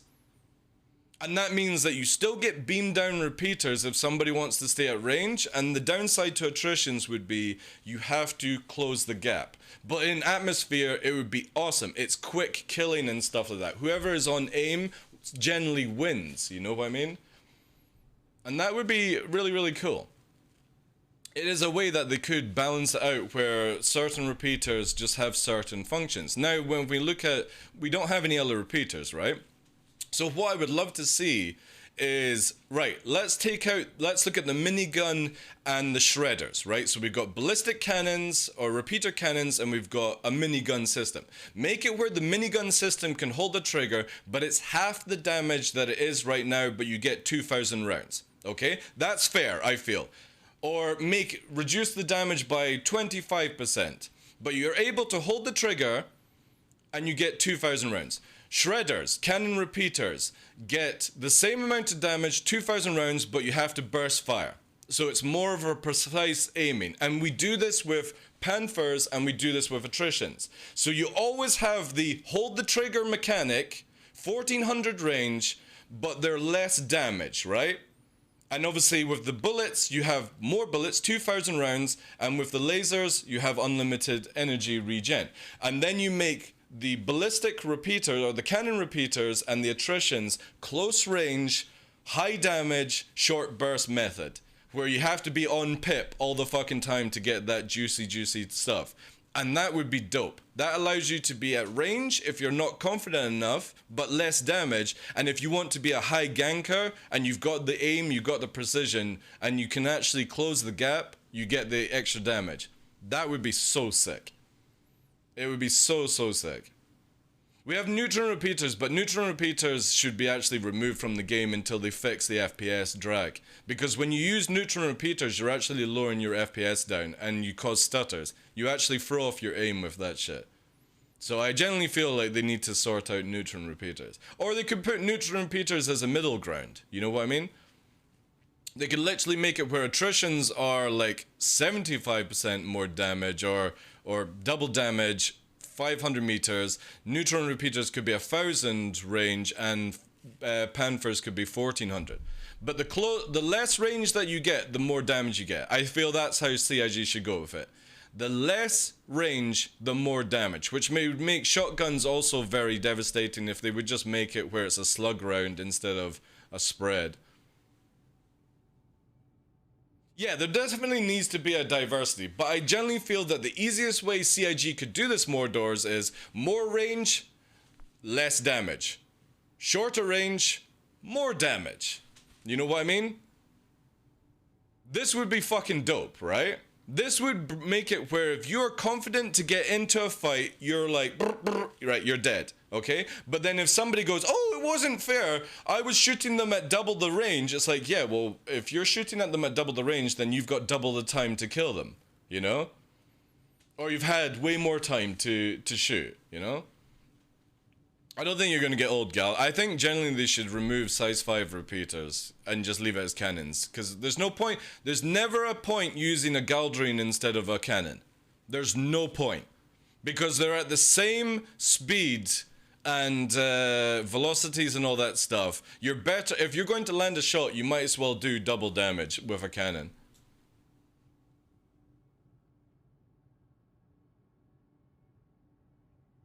Yeah.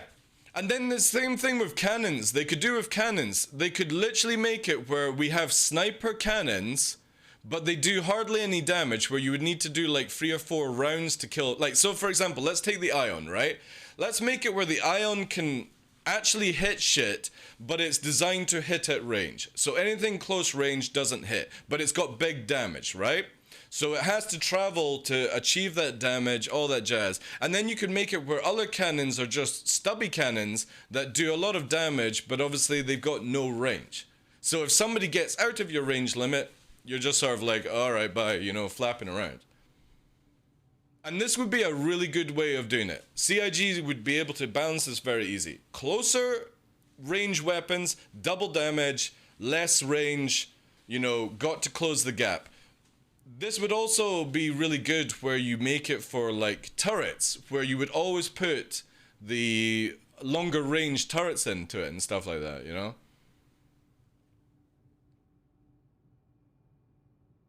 Well, this is all changing. Like, again, what we have for weapons right now goes out the window with the new flight system, Jonas. You know what I mean? So you're not going to see a weapon balancing change to this game until the flight is sorted out, right? Because there's no point balancing weapons if you're changing how slow people go and how their movement's going to be and all that stuff, you know? Singing in the shower is fun until you get the soap in your mouth. Fuck's sake. Shut the fuck up, Marv. What a fucking weird thing to say, like. Until the flight is sorted out again, yeah. Thank you very much for the follows as well, guys. Core with a follow, Chinchilla, and Rue for 1-2. Appreciate that, guys. But yeah, I don't think they'll do any weapon changes to Star Citizen until we actually get the flight sorted. There's no point doing anything like that, right? Like no joke, right? So how do you guys feel about shotguns being removed from the game? However, they get turned into harpoon launchers. And the harpoon, if it hits a ship, causes an EMP distortion. Fast and Furious kind of style. What do you guys think of that? Still the same range, but it's a harpoon instead of a shotgun. And they just change it out. You know, they can keep the model. It just fires a fucking harpoon that EMPs. Because we only have, like, what, one shotgun, and the laser shotgun can just be changed to a repeater or something like that, you know? When do you ever use a shotgun, though, on a ship, though, Marbo? To be honest, literally, when do you use a shotgun? And who the hell are you shooting a shotgun at? No, change the salvation out to a harpoon as well. So instead of shotgun distortion, you just use the model, take out shotguns completely, and make it where it's a harpoon launcher that does EMP. Jonas. So like in Fast and Furious 2, when they get the harpoon on the car, it shuts it down basically. I used to run salvations on the Hurricane. Again, these are just like... These weapons just don't work, you know? Would EMP be like Sentinel where you need two? I don't know, like... Again, you would... this is just spitballing, you know? Imagine snaring a runner with a harpoon. Yeah, exactly. Harpoon and it shuts them down from being able to quantum drive for like a few seconds. So you can actually go in and disable them or something like that, you know? Again, I just don't ever see a situation, even when they slow ships down, that shotguns are worth your time. Because if you're getting riddled by damage at 1400 range, even if you manage to close that gap, your little shotgun damage ain't doing shit before you die. That's just a fact right now. So they either make shotguns like 10 times the damage, and that would then ruin the game, I feel, or change it out where instead of shotguns, because we can just have shotguns on FPSing, we don't need them on our fucking ships, and make a harpoon sort of system that either EMPs or shuts, or you make a QED that shuts down quantum drive, or the harpoon shuts, or EMPs, shutting down the ship. I think that would be really, really fucking cool, because again, it's a ballistic round. You've got to actually land the shot, not just press a button and fucking, you know, snare somebody.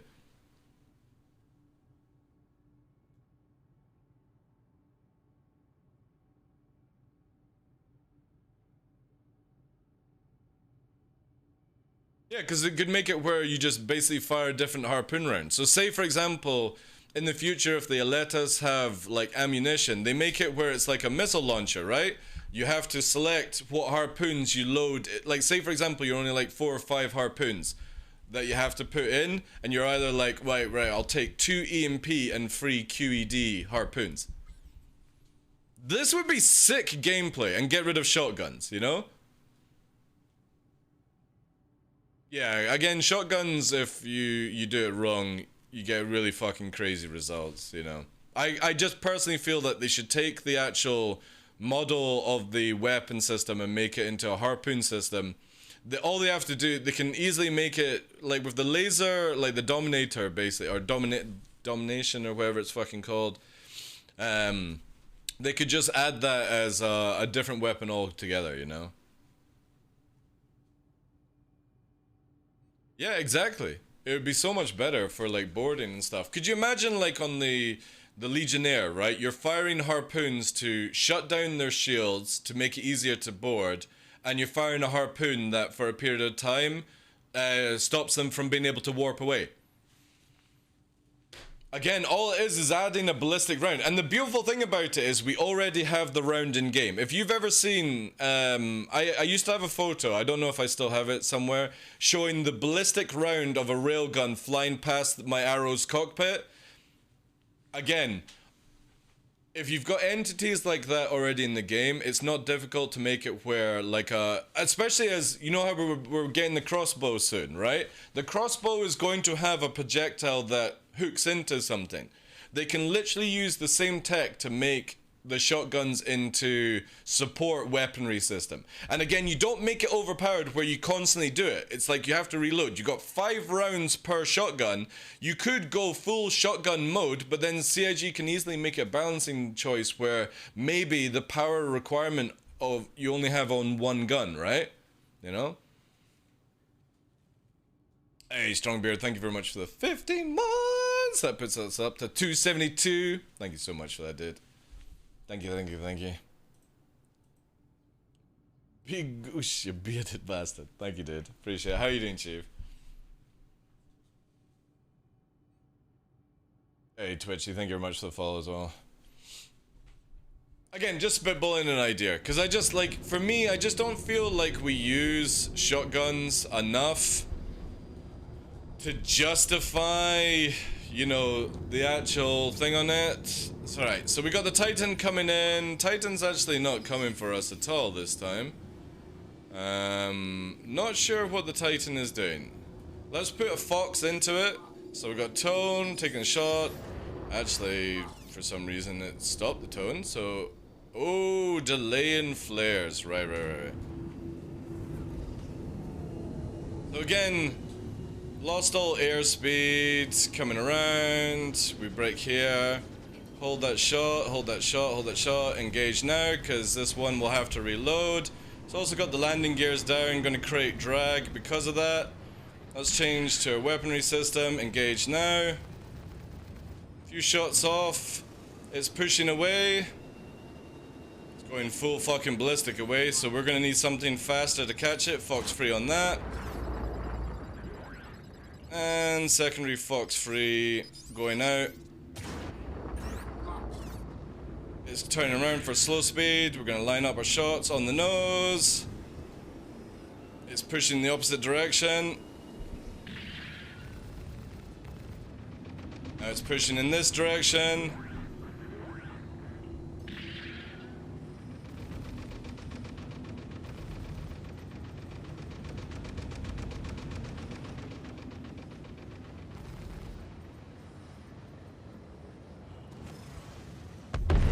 Splash. Plenty of time for it to warp away if it needed to do so, but... Server's been okay. I think again, people are just... because there's no events on, they're more inclined to do things. Those tight ammo turns with the landing gear down really show off the... Again, people make mistakes and press buttons. They can, you know what I mean? This will obviously have an effect in the future, so if you're flying around with landing gears down in the future flight model, you're gonna scuff yourself so hard. You're gonna create so much drag that you'll just be super slow and stuff. It'll be the same with like sabers where you can close the wings. So in the future, you'll be able to close the wings of the sabers without lowering the landing gear. And if you're flying in atmosphere, you will actually be able to achieve faster speeds in the forward and the horizontal curves.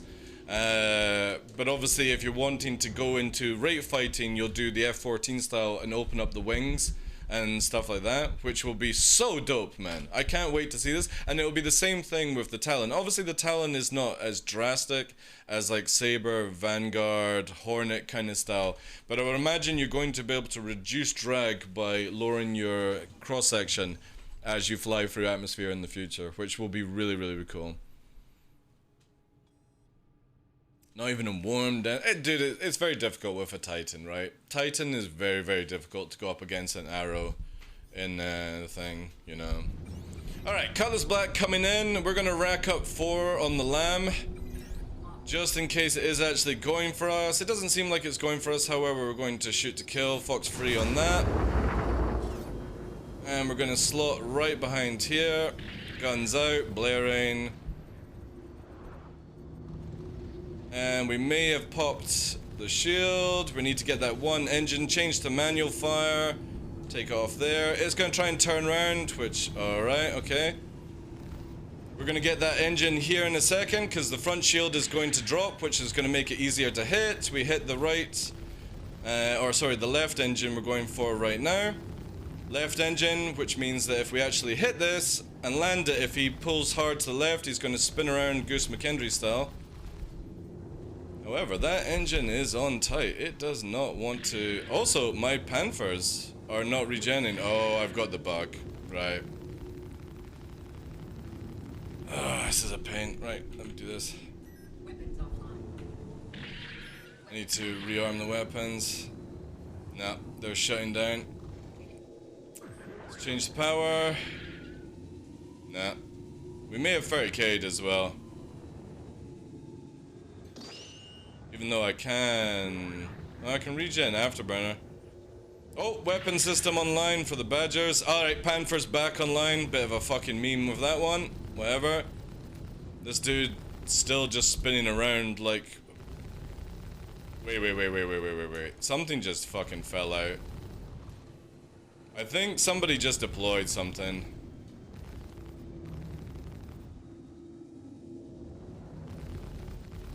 Man, that engine just does not want to fucking die, right? What the fuck is going on? I'm just gonna go in for the kill. Target destroyed. Wow. I think we got like a server hiccup or something like that, because that engine should have come off fucking ages ago. Also, there was a vehicle that deployed, so let's go... It looked like something jettisoned out the back end of the thing. It could have just been maybe like some sort of part of it, but it felt very much like a little vehicle flew out of it. I guess not. That was weird though. I fucking hate this bug where your weapon systems shut down, like... Oh, little reboot mid-fight. Again, thank you very much, Songbeard, for the 15 months support, dude. We're nearly at the 275, guys. 4 subs to go.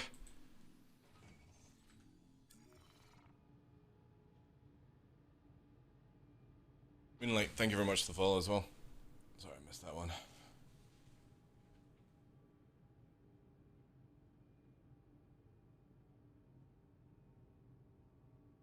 Hopefully all these kills in free 18 will mean money with salvaging, so looking forward to that.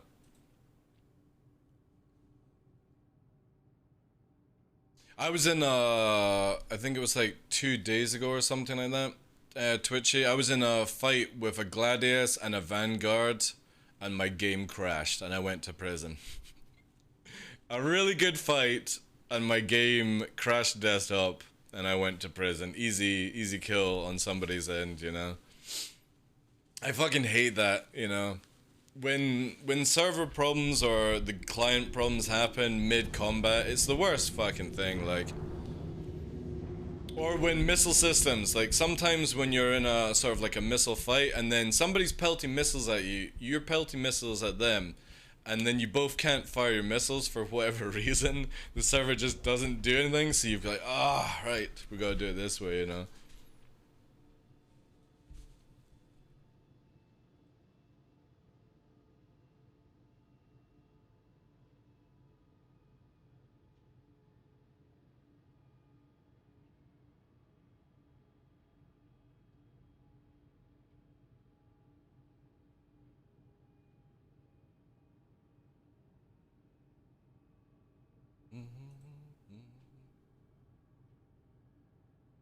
Yeah, so Crime Stat 5 basically is the highest criminal status you can go to right now. My bounty is worth about 40k to somebody.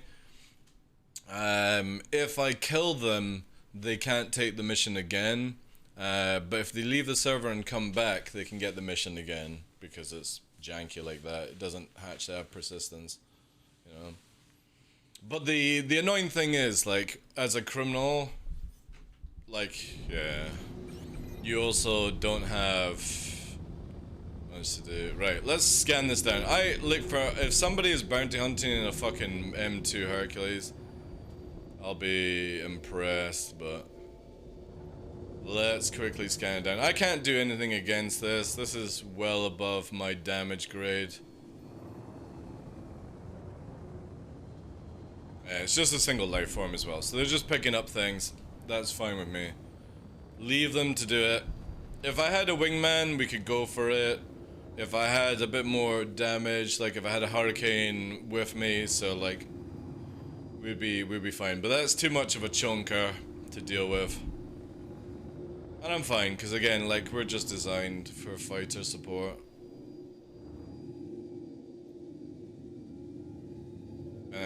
Only we'll have a worry if it starts putting a ballista out. But if I get missiles firing on me from distance, I can fire them off. It's only 7.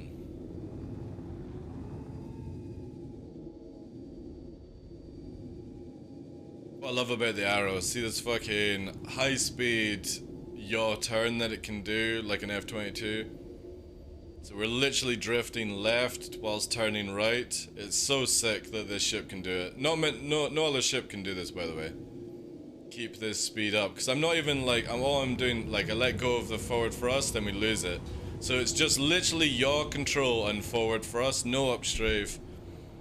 And it can put you into this really nice, like, turn battle. Like here again, see? We've got 400 meters a second. We could create in a bit of lag from it.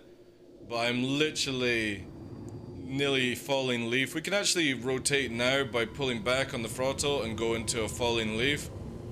And rotate around and get back up to the speed with afterburner there. And then a gauge on it again. It's one of the cool things about the arrow.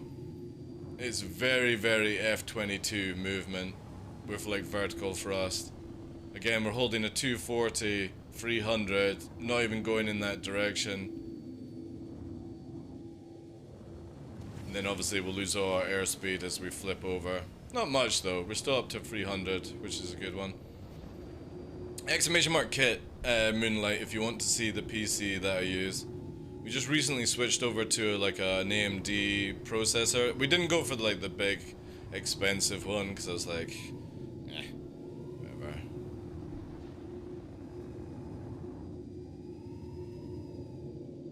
It wasn't so much, it was more, meh, I don't have the money for it. Everyone in the server can find him, Prospector can, yeah. Again, this is where, like, I will shoot people on site at the location I'm at, because for me, in the future of 318, it means that I'll get money from salvage, or the person salvaging will get money. So if I stay as a crime stat, you know, there's a good chance that somebody will come after my bounty, and then the salvaging team can claim that salvage.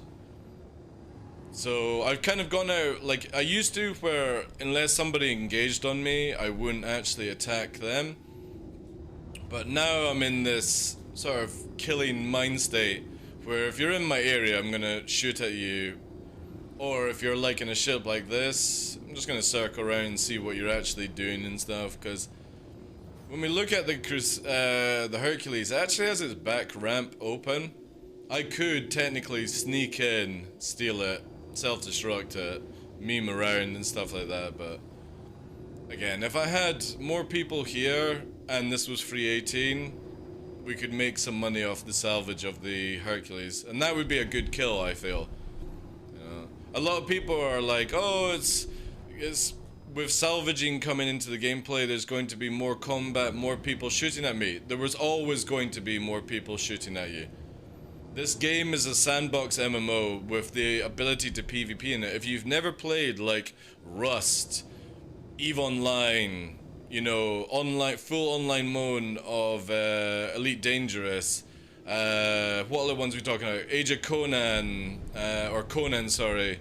Oh, Age of Conan as well was a sort of a sandbox game, MMO back then.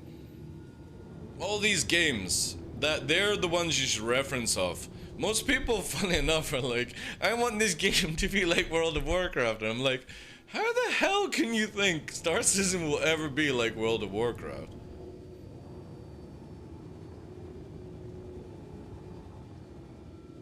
Alright, so I'm gonna circle here. I think it's got something on board. Yeah, there we go. There's a second. Oh, there is. Is that a Spartan or a Ballista? No, it's a Ballista. Somebody is spawning a Ballista. I changed this album as well, like, holy shit. I ain't listening to Justin Bieber again. No way, no way.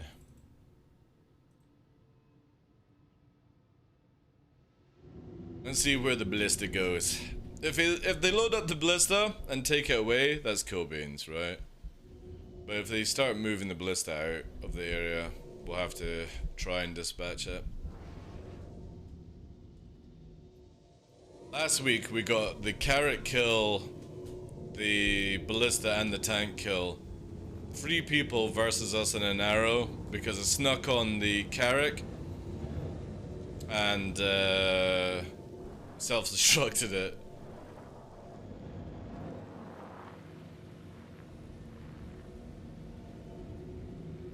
This thing going for the reverse.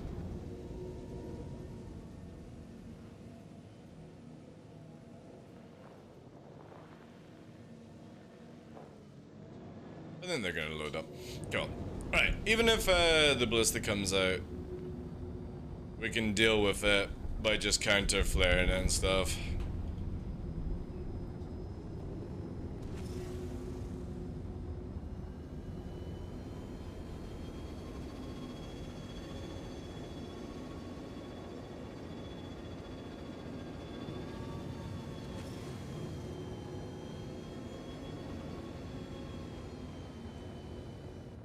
I don't want to get away from that.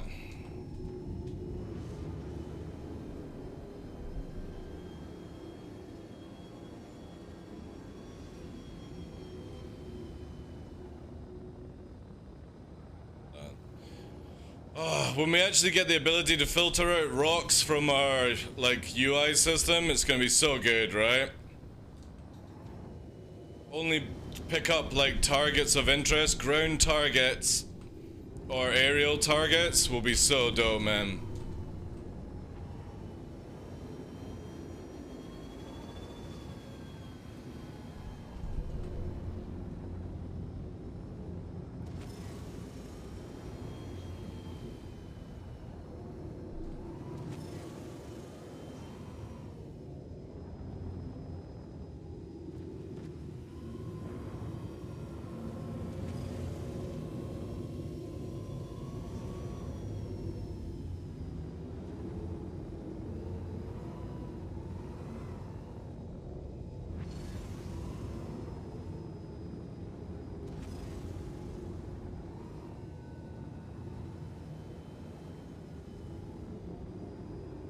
Man, just thinking about close range attritions actually would be really, really dope in this game.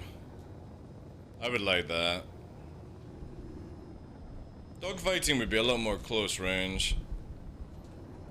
I've always said that I kind of feel like the ranges for repeaters should never be more than 500. Just up the damage, 500 meters, make it where there's a certain turret weapon system that has like 2,500 range. Not much damage, it's basically anti-fighter flak. And then that's how we roll with it. Any fighter weapon would be, you know, close range, high damage. And then support can, like with turrets and stuff, can use the long range turrets.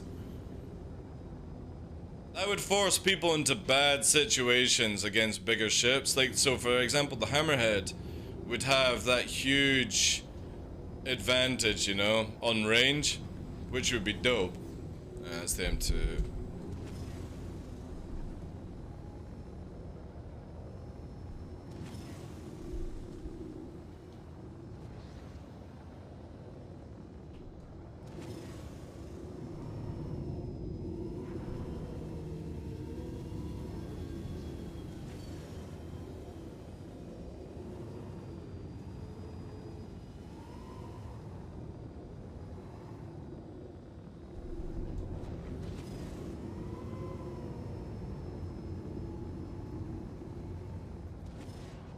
Alright, let's go and see if we've got to deal with a ballista.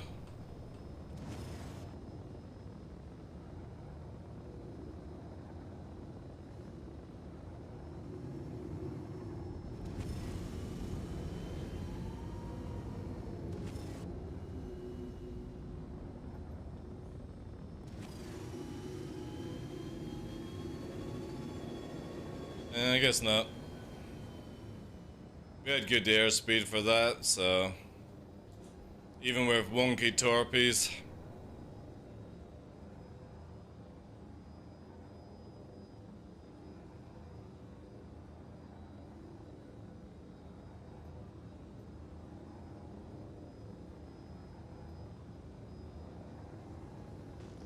Oh, I'm low in that war as well.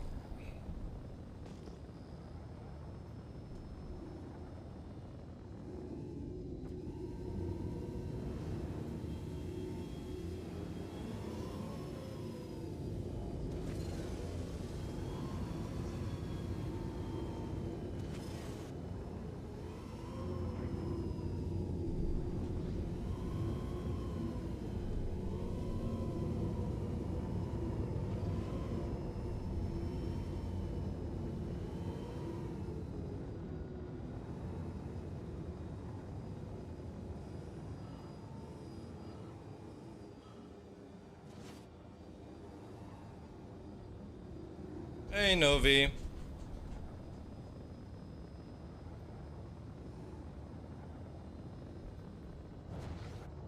Well, higher in the Titan? Yeah, well, the Titan's different to the Arrow. The best thing you could do is, if you ever want to get into this sort of flying core, is just get like 900k for the Arrow and just buy the Arrow. It's one of the best for like atmosphere cutting.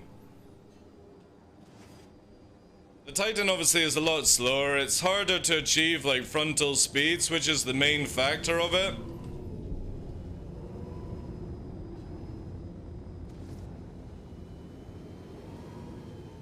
If we had the Prashad area, we could go to canyons and stuff like that, which are really, really sick, but I don't think... Yeah, we're not gonna have the light for it just yet.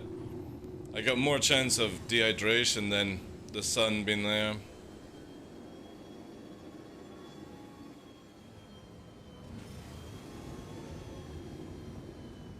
Hey, Snack, how you doing? TF, welcome in as well, dude.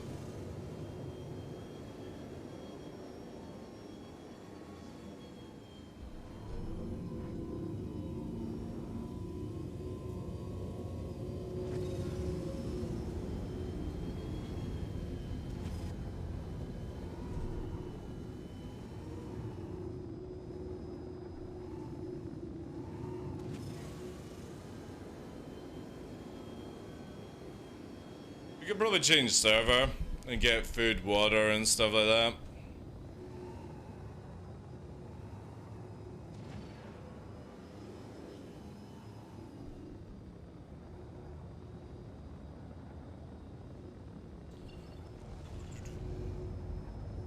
Again, we need server mission.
Oh, it's finally gone blue. Nice.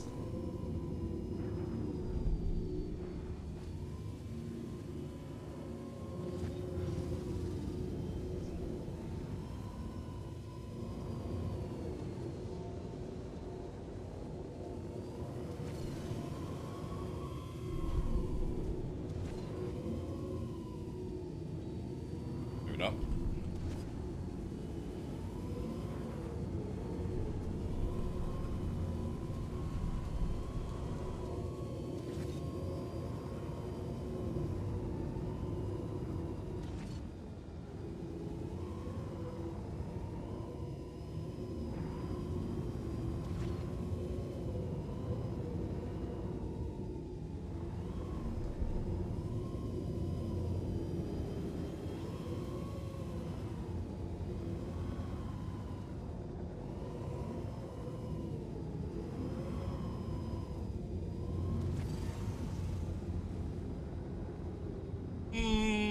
Alright.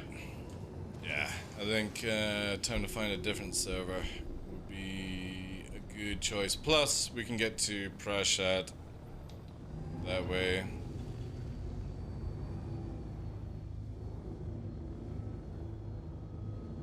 Shame with the soon though.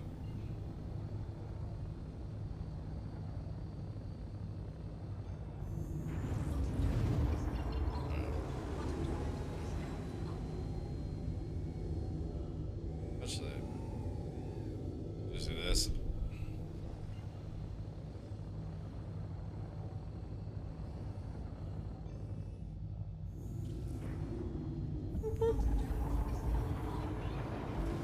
Alright, this will do as a safe spot. Alright. I'm not engaged by anyone. I love watching the show, yeah. Yeah. Airwolf was probably one of my favorites out of all the 80s kind of stuff, right? You got the sexy VPC Connie Primes, don't you? Yeah, I've got one on the right.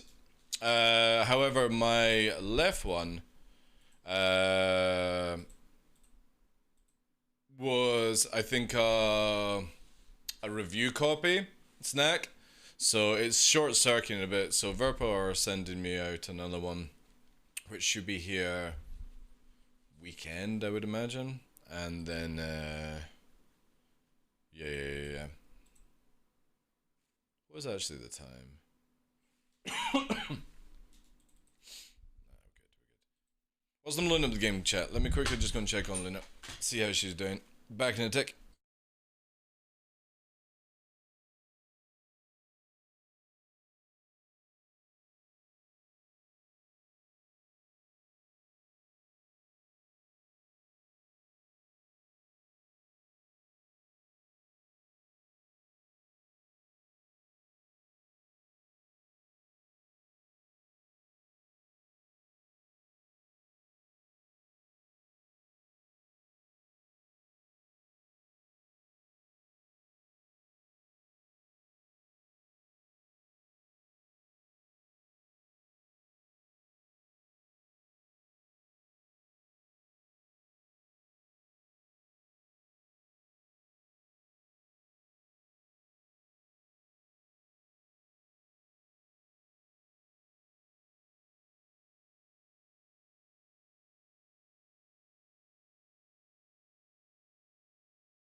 Right.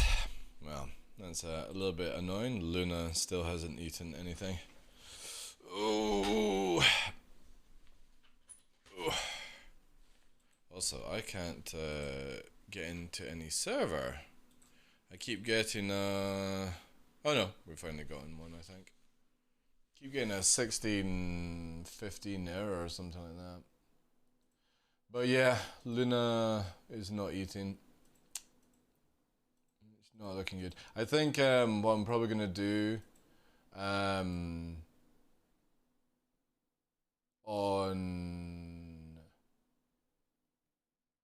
Thursday, if she doesn't eat anything by the end of Thursday, I think I'll take her to the vet on Friday and have her put down.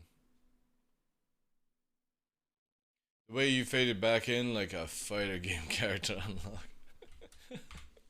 I know. I kind of wish like that you can see here where like green screen or like the thing cuts off. I really wish I had the ability to get like a different angle camera where I could extend this out where it feels all the way, but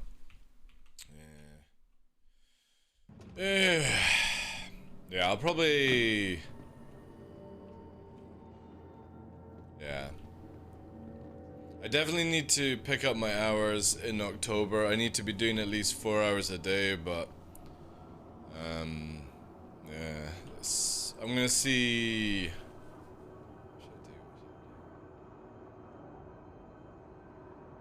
There's meant to be, there's a sneak reveal. I've literally got it on my desk here. A sneak thing coming out today at 3 o'clock, but I don't think I'm in like the mood, to be honest.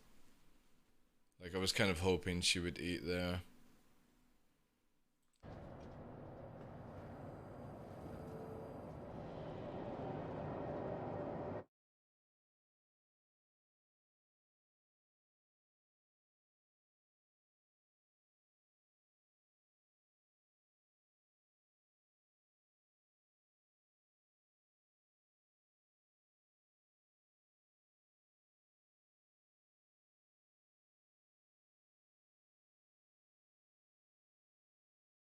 Just see with sneak.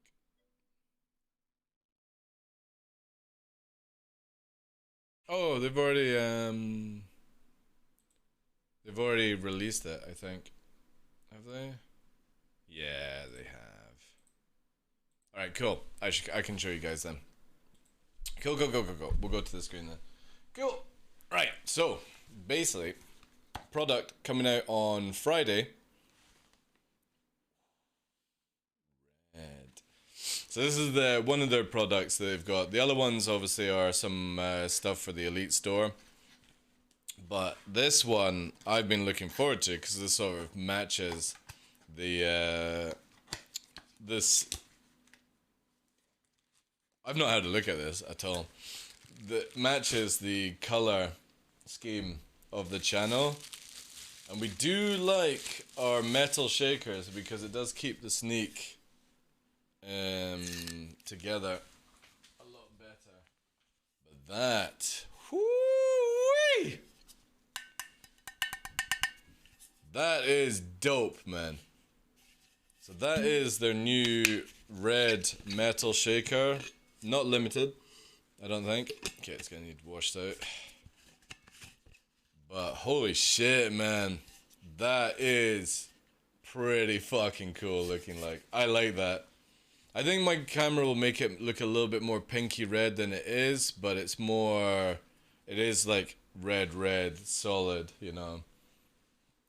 Again, pretty cool box with the thing, but yeah, that's dope. I've not had sneak since I've been off on COVID, so I was kind of waiting for this to pop in and drop beforehand. Oh, to drop in. But yeah, I think what I'm gonna do, guys, is just. I think I'm gonna end it there. To be honest, I sort of like now that I know that she's not eating. That's kind of like a worry situation there. So yeah, I'll probably leave there. Thank you so much for all the love today. Let me try and see if I can find somebody quickly to send you to.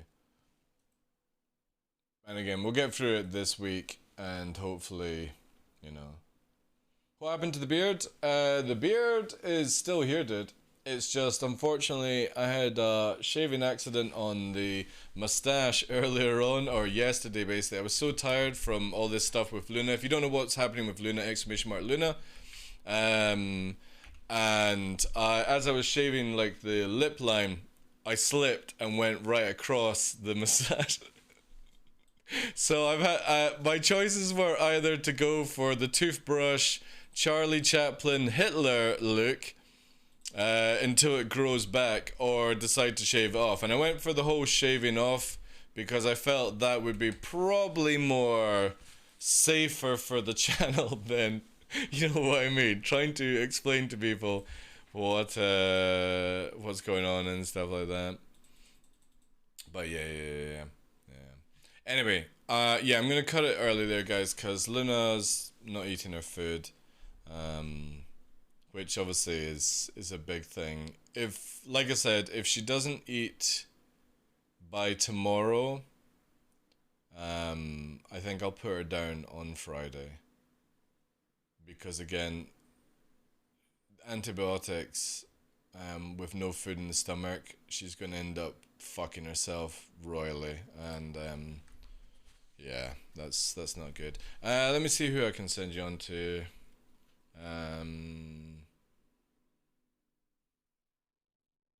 Actually, to be honest, guys, I'm gonna be just rude and say find your way where you want to go. Cause I'm nah, this is not feeling good, right? Little bit of emotions kicking in and all that jazz. So anyway, I'll be back tomorrow. Hopefully have an update and stuff like that. But yeah, with her not eating, that definitely moves it into more of an 85% chance that I'll have to put her down, sadly, because she's gonna end up in so many problems. But yeah, thank you so much for all the love today, guys. Let's go back over everything. So we came in with Miss Cell with a 25 gifted sub drop, Blasty with the bits, Blasty with the 10 bomb, Villet with the bits, Citizen Kilroy with the bits, Villet with the bomb, Miss Cell with another 4 bomb, Anu with the 300 bits. All the follows today, Strongbeard with the resub for 50 months, again with all the follows, appreciate it, guys. I'll be back on hopefully tomorrow at normal time within the schedule. I'll have an update for Luna with you guys, and yeah, it is what it is, you know what I mean. Anyway, Minuko as well, he says, back to Twitch, I see, glad to see. Yeah, literally, if anybody doesn't know, we moved back to Twitch from YouTube, because UK upped their prices, and as much as I appreciate all the stuff that goes on Twitch and YouTube, on YouTube, I needed to incorporate Twitch at the same time as well. We've got a really cool thing coming up on YouTube probably by the end of October, which is I'm going to start doing reacts on Star Says and live stuff, and just get the channel moving on YouTube. And then we'll do the Logan stuff when they actually bring in the proper aerodynamics and stuff like that. So yeah, anyway, guys, I'm out here. I'm not going to raid, make your own ways, all that good stuff. Thank you so much for all the love today. Appreciate it. Thank you for all the messages as well for Luna as well. Jonas, Joe, Busted Up, Vaz, Blasty McNasty, Minuko, Miss L. Appreciate. Have a good night, guys. And again, thank you very much for all the love, for all the subs popping up here. The Red Tide Gang getting stronger every day. Thank you so much, guys. Appreciate it. Hara as well. Take care.